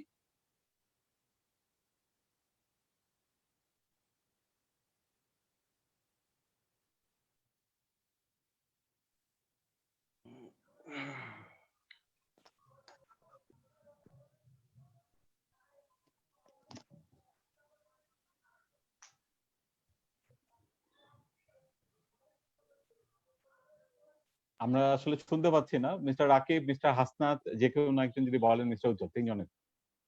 আসসালামু আলাইকুম, আমি হাসনাত বলছিলাম। শুনতে পাচ্ছেন কি? জি জি শোনা রাজীব ভাই, যাচ্ছে, বলেন।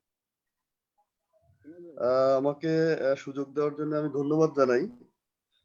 রাজীব ভাই আমার পূর্ব পরিচিত। রাজীব ভাইকে দেখে আসলে ভালো লাগছে আর কি, অনেকদিন পরে দেখা হলো। যাই হোক, আমার কোম্পানি হাসনাত ইন্টারন্যাশনাল যশোরে আমরা 3D মানে অ্যানিমেশন রিলেটেড কাজ নিয়েই আমরা বেসিক্যালি কাজ করে থাকি। এর বাইরে সফটওয়্যার আছে, অ্যাপস, এগুলো নিয়ে কাজ করি। কিন্তু এখন বর্তমানে যে পরিস্থিতি আমাদের লাস্ট 1 মান্থ এবং এই একদম টোটালি বন্ধ আর কি, কোনো ক্লায়েন্ট নেই। তো এই যে পরিস্থিতিটা এবং যশোর হাইটেক পার্কের যদি সার্বিক অবস্থাটা বলি, এই টোটাল হাইটেক পার্কই কিন্তু যেখানে প্রচুর লোকজন আসা যাওয়া করতো প্রতিদিন আর কি, এখানে কিন্তু টোটালটা বন্ধ হয়ে গেছে। তো এই অবস্থায় আই গেস যে আরো কিছুদিন আমাদের এটা পোহাতে হবে, হয়তো আরো 2 মাস 3 মাস বা এরকম একটা সময়। আমরা আসলে মানে আপনাদের কাছ থেকে সাজেশন চাচ্ছি, যারা বিশেষ করে এখানে এক্সপার্টিস গ্রুপ আছেন আর কি। টিনা আপা ছিলেন, টিনা আপা আছেন, তারপরে এখানে আছেন হানিফ ভাই আছেন ইয়ে থেকে, ইউএসএ থেকে। আমি বেসিক্যালি ওনাদের কাছে একটু জিজ্ঞেস করতে চাই যে আসলে আমরা কি ধরনের হেল্প পেতে পারি আসলে গভর্নমেন্ট লেভেল থেকে বা বেসরকারি উদ্যোগ থেকে, বাইরে থেকে আমরা আসলে কি পেতে পারি এই মুহূর্তে, আসলে যে এই ক্রান্তিকালীন একটা সময়ে কোনো ধরনের সাপোর্ট আমরা মানে মানে কি পেতে পারি আর কি, বা ওনারা কোনো ধরনের পরামর্শ আছে কিনা স্পেশালি আমাদের জন্য আর কি। যশোর হাইটেক পার্কে যারা আমরা উদ্যোক্তা আছি, বেসিক্যালি আমরা এখানকার কিন্তু সবাই অলমোস্ট 95%ই বলা যায় সবাই হচ্ছে কিন্তু এখানে একদম শুরু করেছি বলা যায় আর কি। তো ধন্যবাদ। আমি ধন্যবাদ হাসনাত ভাই। আমরা রাকিব ভাই এবং উজ্জ্বল ভাই তাদের কথাও নেই, তারপর টিনা আপার থেকে আমরা হয়তো কিছু শুনবো। তো উজ্জ্বল ভাই বলতে চাইলে বলেন।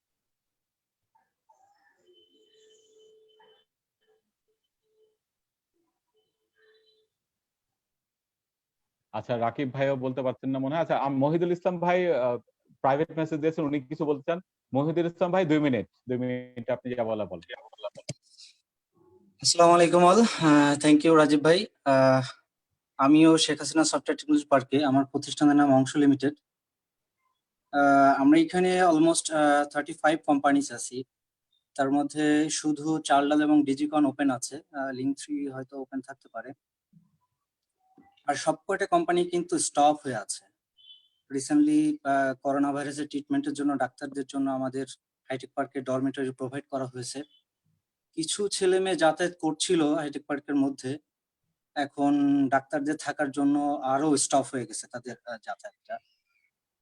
আমাদের ম্যাক্সিমাম কোম্পানিগুলো ইউএস বেসড, আমরা ফ্রিল্যান্সিং করি এবং আউটসোর্সিং এর বেশ বড় পার্ট নিয়ে কাজ করছি। আমরা অনেক কোম্পানি আছি কাজ করছি অ্যামাজনকে নিয়ে। অ্যামাজন অলমোস্ট 70% কমিশন লেস করে ফেলেছে আমাদের জন্য। তো এই পরিস্থিতিতে আমি গভর্নমেন্টের একটা নোটিশ দেখলাম, যে নোটিশ হচ্ছে 5% ইন্টারেস্টে প্রণোদনা রিলেটেড একটা লোন দিবে। আমরা কিন্তু লোকাল ব্যাংকগুলোতে কমিউনিকেশন করতে গেলে ব্যাংকগুলো আসলে টোটালি ডিনাই করছে আমাদেরকে, এটা হেড অফিসের সাথে যোগাযোগ করেন, বা হচ্ছে এটা আপনাদের জন্য না, এটা বড়দের জন্য। আসলে গভর্নমেন্ট প্রণোদনার বিভিন্ন ব্যবস্থা করেছেন, কিন্তু আমরা আসলে যারা ছোট আছি, যারা ছোট ছোট স্টার্ট আপ কোম্পানি আছে, তারা কিন্তু গভর্নমেন্টের এই প্রণোদনার সুযোগটা কিন্তু কোনোভাবে কোঅপ করতে পারছি না। আমি এখানে আমাদের 35 কোম্পানির একটা অ্যাসোসিয়েশন হয়েছে, আমি সেই অ্যাসোসিয়েশনের সেক্রেটারিও। তো সবার পক্ষ থেকে আসলে এরকম একটা অপরচুনিটি যেহেতু গভর্নমেন্ট দিচ্ছে, এই অপরচুনিটি কিভাবে আমরা কোঅপ করতে পারি, আমি বেসিক্যালি শফিক স্যারকে কোশ্চেনটা করতে চেয়েছিলাম, যেহেতু তিনি নেই, টিনা আপা আছেন। যদি আপা একটু এই বিষয়ে ডিসক্লোজ করেন আমাদেরকে, তাহলে আমরা সবাই হেল্পফুল হব। আমরা কিন্তু আমাদের যেমন আমার কোম্পানিতে 17টা স্টাফ, এই 17টা স্টাফকে কিন্তু আমাকে এখন বসে বসে বেতন দিতে হচ্ছে। মাত্র 4-5 জনকে আমি হোমওয়ার্ক করাতে পারছি, আর বাদ বাকিগুলোকে তো আমি কাজেই লাগাতে পারছি না। তো তাদেরকে একদম বাড়ি বসে আমাকে স্যালারি গুনতে হচ্ছে। এটাও আমার ফার্মের জন্য কিন্তু খুব হার্মফুল হচ্ছে। তো এই ব্যাপারে আসলে গভর্নমেন্টের কোনো ইনিশিয়েটিভ আছে কিনা? আমরা তো চেষ্টা করছি কন্টিনিউয়াসলি টিকে থাকার জন্য। ধন্যবাদ রাজীব ভাই, ধন্যবাদ সকলকে। ধন্যবাদ। আমরা মোটামুটি যশোর হাইটেক পার্কে সবার একটা কমন কথা শুনতে পেরেছি যে তারা এখন খুব স্ট্রাগল করছেন এবং টিকে থাকার একটা ব্যাপার হয়েছে লাইফ এন্ড ডেথের মতো। তো টিনা আপা, আপনার যদি কোনো পরামর্শ থাকে বা গভর্নমেন্ট কি করতে পারে?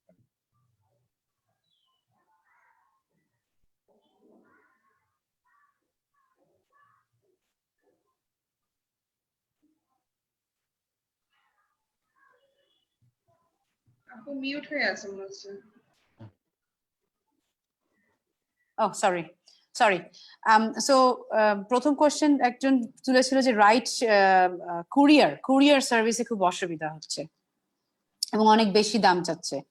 আমার কাছে মনে হয় যে এইখানে again I come back to Nisha এবং উই, সেটা হলো আমার মতে আমরা যদি একটা আইদার কোনো ধরনের সার্ভে করতে পারি অথবা একটা আলাদা সেশন করতে পারি যেখানে আমরা যেই সমস্ত প্রবলেম গুলো হচ্ছে বিভিন্ন আমাদের ই কমার্স ভেন্ডার্সদের, এখানে যেমন কুরিয়ার সার্ভিস প্রবলেম, তো এইগুলো যদি আমরা একটু লিস্ট করে আমাদের যারা রাইড শেয়ারিং যেমন সহজ, পাঠাও, এদের মতো কিন্তু অনেকে আছে, ট্রাক লাগবে, they are also providing different type of services.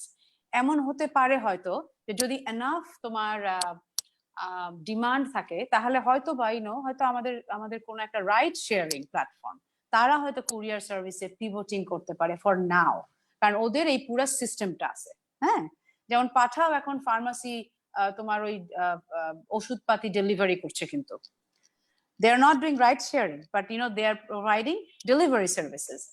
সহজ আমাদের আমি একটা রিলিফ অপারেশন চালাচ্ছি যেখানে সহজ is actually doing lot of deliveries. হ্যাঁ, ওদের তো অনলাইন টিকেটিং, সহজ ট্রাক আমার ডেলিভারি করতেছে। সো এই জিনিসগুলো আমাদের এক্সপ্লোর করা উচিত এবং আমি মনে করি যে এই প্রবলেমটা শুধু এখন না, এটা আসলে থেকে যাবে for the rest of the year. হ্যাঁ, তো এটা আমি মনে করি যে this is a fantastic time for we to take some initiative and leadership, and let's see what we can do. We can have a conversation with the ride sharings, with the online grocery services যারা করে, এবং দেখি আমরা আমাদের e-commerce যারা vendors তাদের সাথে আমরা কিভাবে এটাকে ওদের প্রবলেম গুলো আমরা কিভাবে এফেক্টিভলি অ্যাড্রেস করতে পারি। So that's one. একজন পেমেন্টের কথা বললো। পেমেন্ট আমাদের তো এটা একটা problem. Payment is an issue. আমাদের তো ওই ধরনের ইন্টারঅপারেবল পেমেন্ট সিস্টেমটা নাই, তো সুতরাং বিকাশ টু রকেট, রকেট টু বিকাশ এটা আমরা এখনই করতে পারছি না, যদিও সরকার আমাদের একটা প্রোগ্রাম নিয়েছে ICT ministry, interoperable digital payment platform. তো সেটা তো ইট উড বি, তুমি যেটা বলেছো ক্যাশলেস হয়ে যাবে hopefully, that's a very ambitious goal, but probably in about a year we will have some sort of a platform যেখানে আমরা এই ধরনের ইন্টারঅপারেবল পেমেন্ট গুলো করতে পারি। আচ্ছা, আরেকজন যেটা হাসনাত যেটা বললো যে আমাদের বিজনেস বেসিক্যালি একদম বন্ধ হয়ে গেছে, সো এটা খুব একটা আই এম নট সারপ্রাইজড। আমি তো একটু আগে যে ডেটা শেয়ার করলাম যে lots of our startups, many more than 50% ওদের 100% রেভিনিউ ইজ ক্লোজ। তো যেটা করা যায় একটা হলো, এটা শুনতে হয়তো বা খুব খারাপ লাগছে যে employees the employees that you have এদেরকে তার সাথে সাথে লে অফ করা যাবে না, বাট তোমাদের হয়তো বা একটা some sort of a mechanism আসতে হবে যদি সবাইকে আমরা রাখি, because talent you cannot just get rid of, right, and then hire again when business picks up. Talent you have to retain.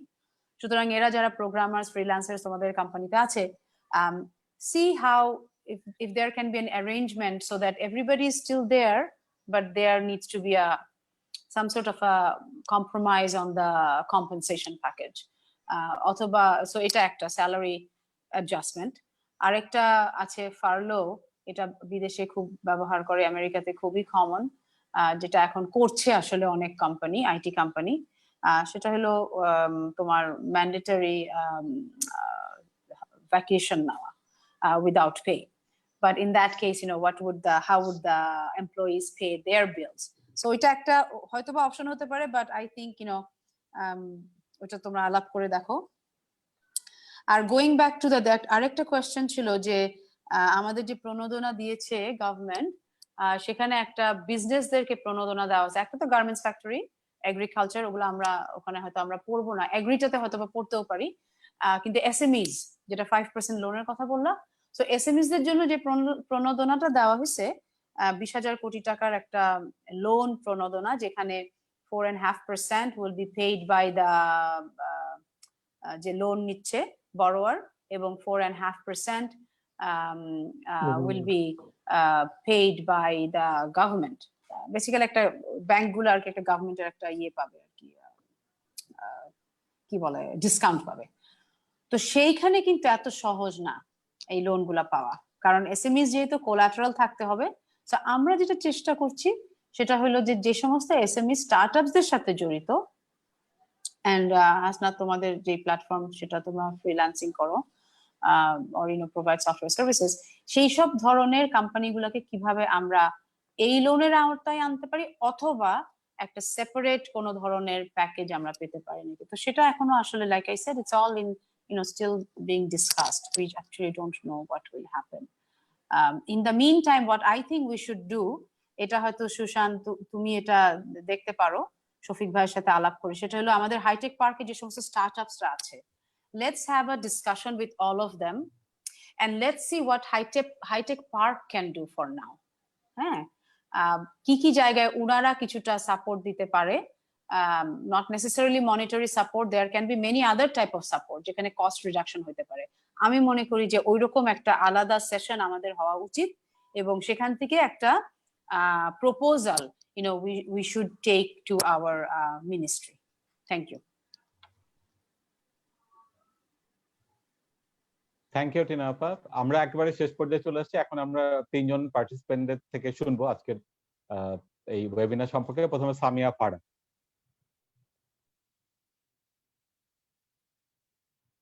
সালাম আলাইকুম, আমাকে সুযোগ দেওয়ার জন্য, কথা বলার সুযোগ দেওয়ার জন্য থ্যাংক ইউ। সবাইকে সালাম আলাইকুম জানাচ্ছি।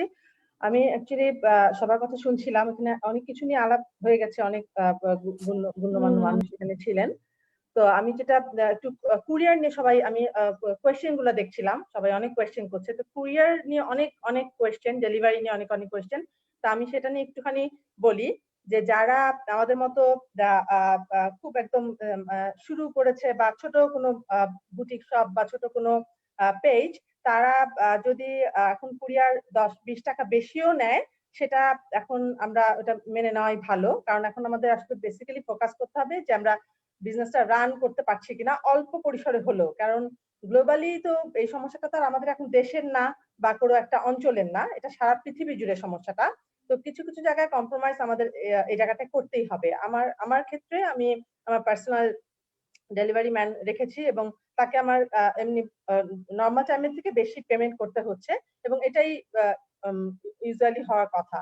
কারণ এখন একটা ক্রাইসিস মোমেন্ট। তো ক্রাইসিস মোমেন্টের সময় আমরা যে কাজগুলো করব বা যে স্টেপগুলো নিব, এগুলো অন্য সময়ের সাথে মিলবে না, এটাই নর্মাল। তো কুরিয়ার বা ডেলিভারি নিয়ে যারা কথা বলছে, আমি শুনেছি ঢাকার বাইরে আমরা সুন্দরবন বা পরিবহন যাদের দেই, তারা 20 টাকা 30 টাকা করে পার প্যাকেট বাড়িয়েছে। এটা অনেকে আপনারা কাস্টমারকে বলছেন যে আপনারা পেমেন্টটা করেন। আমার মনে হয় এটা না বলে এই অংশটা আমরা দিয়ে দেই। এই মুহূর্তে আমরা হয়তো বা লাভ একটু কমই করলাম, কিন্তু আমরা জাস্ট একটু পেজটা বা বিজনেসটা একটু স্মুথলি, অল্পই হোক কিন্তু চালু রাখার চেষ্টা করি। আর আমরা যেহেতু আমরা দেখেছি যে আলিবাবার যে কর্ণধার, উনিও সেদিন বলেছেন যে এই মুহূর্তে বিজনেসের চিন্তা না করে, প্ল্যান না করে, আর কোনো ড্রিম না করে, আমরা উই আর স্টেইং অ্যালাইভ, এটাকেই উনি ফোকাস করেছেন বেশি, যে আমরা বেঁচে আছি, আমরা আছি, এবং আমাদের উপস্থিতিটা রাখা, যে হ্যাঁ আমরা আছি, তোমাদের পাশে আমরা আছি। কাস্টমারদের সাথে রেগুলার যোগাযোগ রাখা, অনলাইনে হোক এন্ড যেভাবেই হোক, যে নট অনলি প্রফেশনাল রিলেশনশিপ, যে এইটা আপনি কিনবেন কিনা, শুধুমাত্র কিনলেই আমরা কথা বলবো বা যোগাযোগ করব, এরকম ব্যাপারটা জানি না হয়। Just to be in touch, যাতে আমরা যখন ইনশাল্লাহ আমরা ওভারকাম করবো এই ক্রাইসিস, তখনও যেন তারা আমাদের পাশেই থাকে। আর এমনিতে সুস্থ থাকি, সবাই সুস্থ থাকি এই মুহূর্তে, এটাও একটা ইম্পর্টেন্ট। মানুষ মেন্টাল সুস্থতা এখন খুবই important. Thank you. Thank you. এরপরে কাকলি রাসেল তালুকদার, আপনি কন্টেন্ট নিয়ে কাজ করছেন, দেশি পণ্যের কন্টেন্ট নিয়ে, এবং আজকে বেশ কয়েকজন, বিশেষ করে সৌম্য বসু, উনি কন্টেন্টের উপর অনেক জোর দিয়েছেন। তো কাকলি আপু, আপনার 2-3 মিনিট।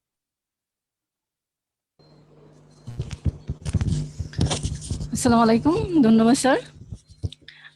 আমি আসলে সৌম্য স্যারের কথাই খুব মনোযোগ দিয়ে সবার কথাই শুনেছি, তবে সৌম্য স্যারের কথা হচ্ছে আমি চিন্তা করছিলাম আর কি ওনার কথাগুলো নিয়ে। তো স্যারের যে কথাটা খুব ভালো লেগেছে সেটা হচ্ছে আমরা আমাদের গভর্নমেন্ট থেকে হচ্ছে ওই স্টেপটা নেওয়া হয়েছে যে আমরা ফিউচারের জন্য চিন্তা করছি বা ফিউচারের কথা চিন্তা করে ইনভেস্ট করছি। তো এটার জন্য হচ্ছে যেটা করতে হবে, স্যার যেটা বলেছেন যে 53টা কোম্পানির মধ্যে আমাদের বাংলাদেশে হচ্ছে জিরো, আসলে ওরকম হচ্ছে যেটা হচ্ছে চায়না থেকে ব্যাক করে আসে নাই কোনো কোম্পানি আমাদের দেশে। কারণ হচ্ছে আমরা আমাদের কনফিডেন্সটা নাই যে আমাদের দেশের পণ্য বা আমরা হচ্ছে মানে আমরা নিজেদেরকে স্বাবলম্বী করতে পারি আমাদের পণ্য দিয়ে। তো আমাদেরকে যেটা করতে হবে, আমরা একদম তৃণমূল পর্যায়ে যারা আছি তাদের করতে হবে হচ্ছে, এটা আমাদের গভর্নমেন্ট থেকে প্রথম শুরু হবে না, শুরু হবে আমাদের কাছ থেকে। তৃণমূল পর্যায়ে যারা কাজ করছি তাদের কাছ থেকে শুরু হবে। আমাদের ভয়েস রেজ করতে হবে যে আমাদেরকে জানাতে হবে, yes we are here with our products that can compete with in international market. তো আমাদের ওই কনফিডেন্সটা তৈরি করতে হবে, এটার জন্য প্রচার করতে হবে। সেই জন্য কন্টেন্টের উপর তো জোর দিচ্ছি।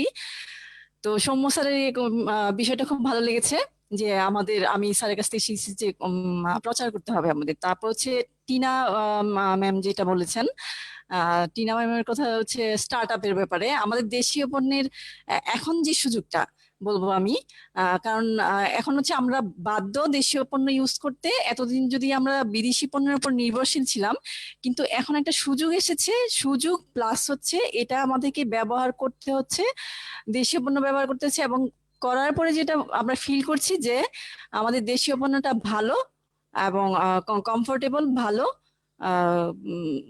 সেজন্য আমরা যেটা পণ্যের ক্ষেত্রে যেটা আমরা বেশি প্রায়োরিটি দিই সেটা হচ্ছে কতটা স্যাটিসফ্যাকশন কাজ করে আমাদেরকে। যেটা আমরা যখন স্যাটিসফাইড হই তখন কিন্তু সহজে ওই পণ্য থেকে সুইচ করি না। তো এখন দেখা যাচ্ছে যে আমরা যখন উইয়েতে দেখি অনেক আছেন যারা হচ্ছে চাচ্ছেন যে দেশীয় পণ্য দিয়ে সেটা ফিউশন করে হোক, যেটা হোক, গাউন করতে বা লেহেঙ্গা করতে, যে ঈদের জন্য আমি এটা আমার মেয়ের জন্য। কাকলি আপু, আপনাকে থামাতে হচ্ছে, আমাদের শেষ করে দিতে হবে কিছুক্ষণের মধ্যেই। ধন্যবাদ আপনাকে, আমরা মূল পয়েন্ট পেয়ে গেছি। এরপরে শেষ হচ্ছে নিগার ফাতেমা, ওনার 2 মিনিট হলে তারপর আমরা শেষ করে দিব। এরপরে সুসান ভাইকে দিয়ে নিগার ফাতেমা।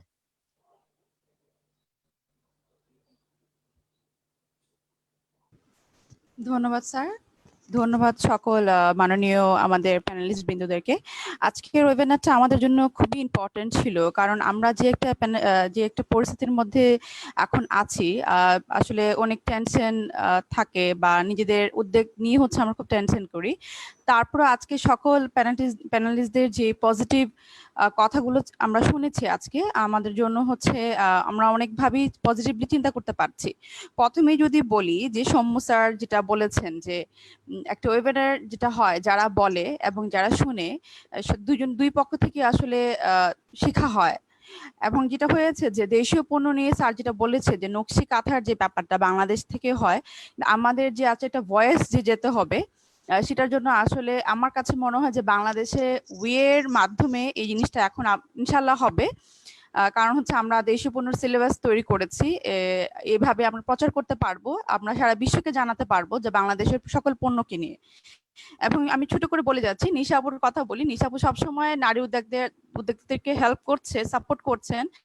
অপারেটর প্ল্যাটফর্মে হচ্ছে আমরা যারা আছি, আমরা সবসময় সবসময় সাপোর্ট পাচ্ছি, এই জন্য হচ্ছে কাজ করতে পারছি। কারণ আমরা জানি যে উইয়ের 64টা জেলার নারী উদ্যোক্তারা হচ্ছে অ্যাক্টিভ থাকছে এবং তারা উৎসাহ পাচ্ছে কাজ করার জন্য।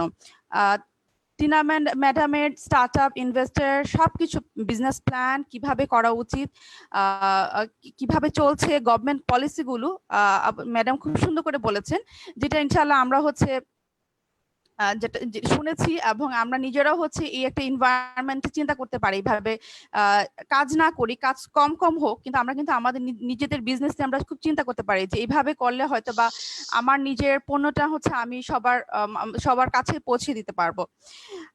ইউএসএ থেকে যেটা শুনলাম স্যার আবু বকর স্যার যেটা বলেছেন, ইউএস এর যে পরিস্থিতি স্টার্ট আপ নিয়ে বিজনেস প্ল্যান গুলো, আমার কাছে মনে হয় যে আমরা এই যে এই ঘরে বাংলাদেশে বসে ইউএস এর স্টার্ট আপের প্ল্যান গুলো শুনেছি, আমাদের জন্য এটা খুব কার্যকরী। এবং শেষে বলবো যে শফিক স্যারও আমাদেরকে বলেছেন যেটা হচ্ছে আমাদেরকে আইডিয়াস দিতে হবে, তারা হচ্ছে প্ল্যান গুলো হচ্ছে আমাদের জন্য অ্যাক্সেস করবে গভর্নমেন্টের কাছে, যেটা হচ্ছে আমার কাছে মনে হয় খুবই আশামূলক একটি, আমাদের জন্য অত্যন্ত আশামূলক একটি কথা। সবকিছু মিলিয়ে আমি বলবো সকলকে ধন্যবাদ। এরকম ওয়েবিনার আমরা আরো চাই, সকলের পক্ষ থেকে আমি বলছি। ধন্যবাদ স্যার।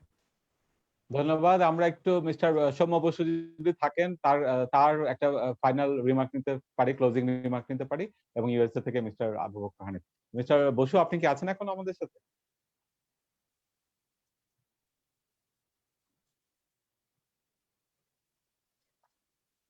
মিস্টার বসু মিউট হয়ে আছেন, মিউট করতে। আচ্ছা, শেষ 2 মিনিট মিস্টার বসু, এবং keep on making the mistake. It's wonderful.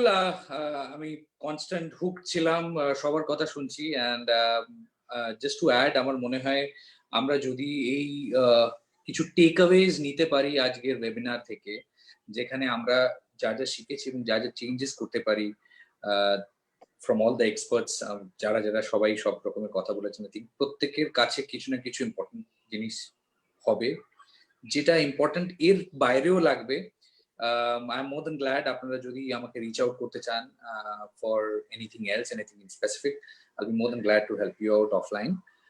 আর আমার প্ল্যানস ছিল আবার বাংলাদেশে ফেরত আসা, বাট গত বছর আই থিঙ্ক আমি অগস্টে এসেছিলাম, আর এবছর জানি না কবে আসতে পারবো, বাট আমার মনে হয় আমি এরকম ওয়েবিনারের মাধ্যমে I'll keep on visiting everybody's drawing rooms, and I wish everybody a happy month of Ramadan, আর আগে থাকতে সবাইকে ঈদের অনেক অনেক শুভেচ্ছা। Thank you very much.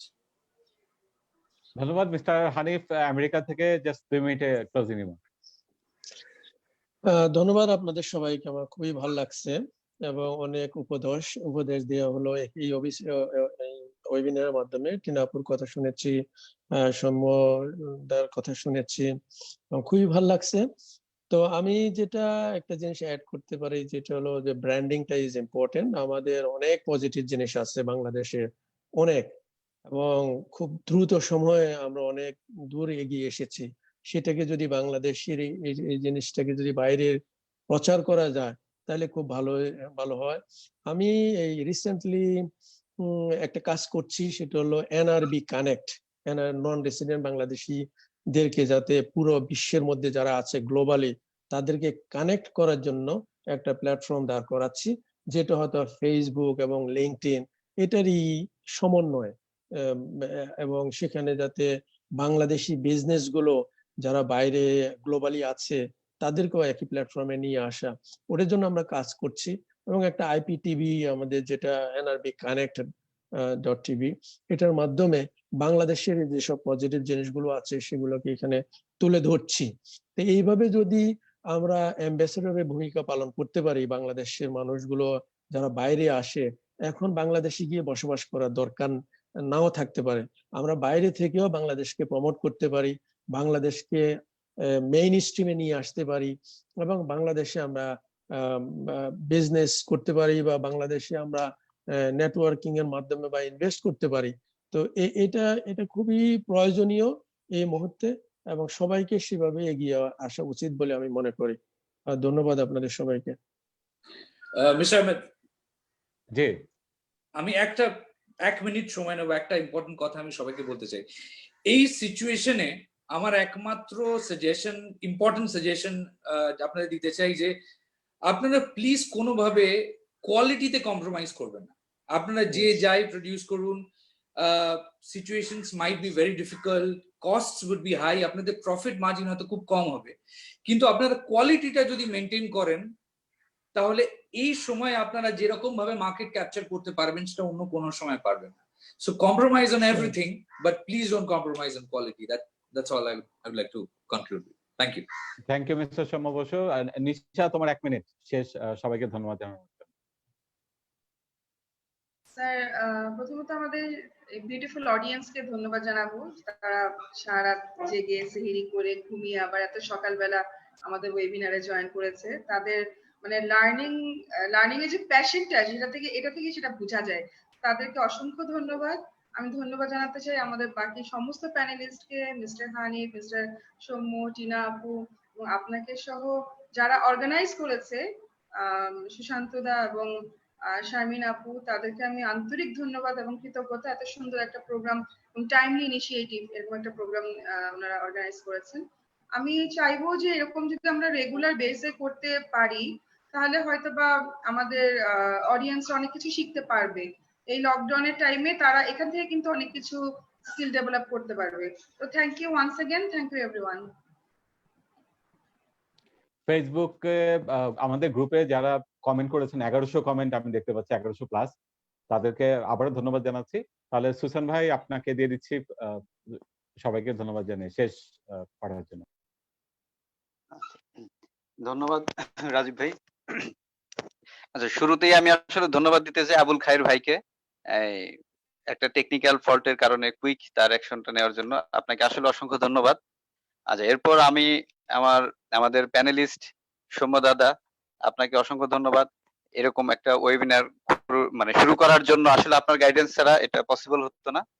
তারপর হানিফ ভাই, আপনাকে আমেরিকা থেকে আপনি আসছেন, এখন সেহরির টাইম, তারপরেও আপনি আমাদের সাথে আছেন, সেজন্য অসংখ্য ধন্যবাদ। নিশা আপু, আপনাকে অনেক ধন্যবাদ। টিনা আপা, আপনাকে বিশেষভাবে ধন্যবাদ। আপনার প্রস্তাবটা নিয়ে আমরা খুব শিগগিরই আমরা হাইটেক পার্কে যাব এবং আমরা এটা নিয়ে কাজ শুরু করব। এই স্কোপা টেকনোলজিস এবং সিল্ক আমরা এটা নিয়ে কাজ শুরু করব। আর অডিয়েন্স যারা আছেন তাদেরকে আসলে বিশেষভাবে ধন্যবাদ দিতে হয়, রোজার সময় কষ্ট করে আছেন। এটা আমাদের যেহেতু প্রথম আয়োজন ছিল, স্কোপা টেকনোলজিস এর প্রথম আয়োজন, আমরা সামনে চেষ্টা করব। আজকে হয়তো কিছু ভুল যা হয়েছে এটা ক্ষমা সুন্দর দৃষ্টিতে দেখবেন, আমরা সামনে ইনশাআল্লাহ আরো ভালোভাবে করব। আর এটা সৌম্য দাদা মানে মাধ্যমে, আমাদের মাধ্যমে সৌম্য দাদার কিছু প্রস্তাব অলরেডি আপনাদেরকে আমি পৌঁছে দিতে চাই। সেটা হচ্ছে স্টার্টআপ এবং ই কমার্স, এই বিজনেস গুলো নিয়ে আমরা সামনে আরো ফ্রিকুয়েন্টলি আরো বেশ কিছু সেমিনার মানে ওয়েবিনার আমরা করব। তো সবাইকে অনেক ধন্যবাদ আমাদের সাথে থাকার জন্য। রাজীব ভাই, আপনাকে স্পেশাল থ্যাঙ্কস যে আপনি সুন্দরভাবে মডারেট করার জন্য, এবং এই দায়িত্বটা আপনি নিজ থেকে নিয়েছেন, এটা আপনাদেরকে রিকোয়েস্টও করতে হয়নি আপনাকে। থ্যাংক ইউ আপনাকে। তো স্কোপা টেকনোলজিস লিমিটেড থেকে সবাইকে ধন্যবাদ। আর আশা করি সামনে আমাদের আরো ফ্রিকুয়েন্টলি দেখা হবে। ধন্যবাদ সবাইকে।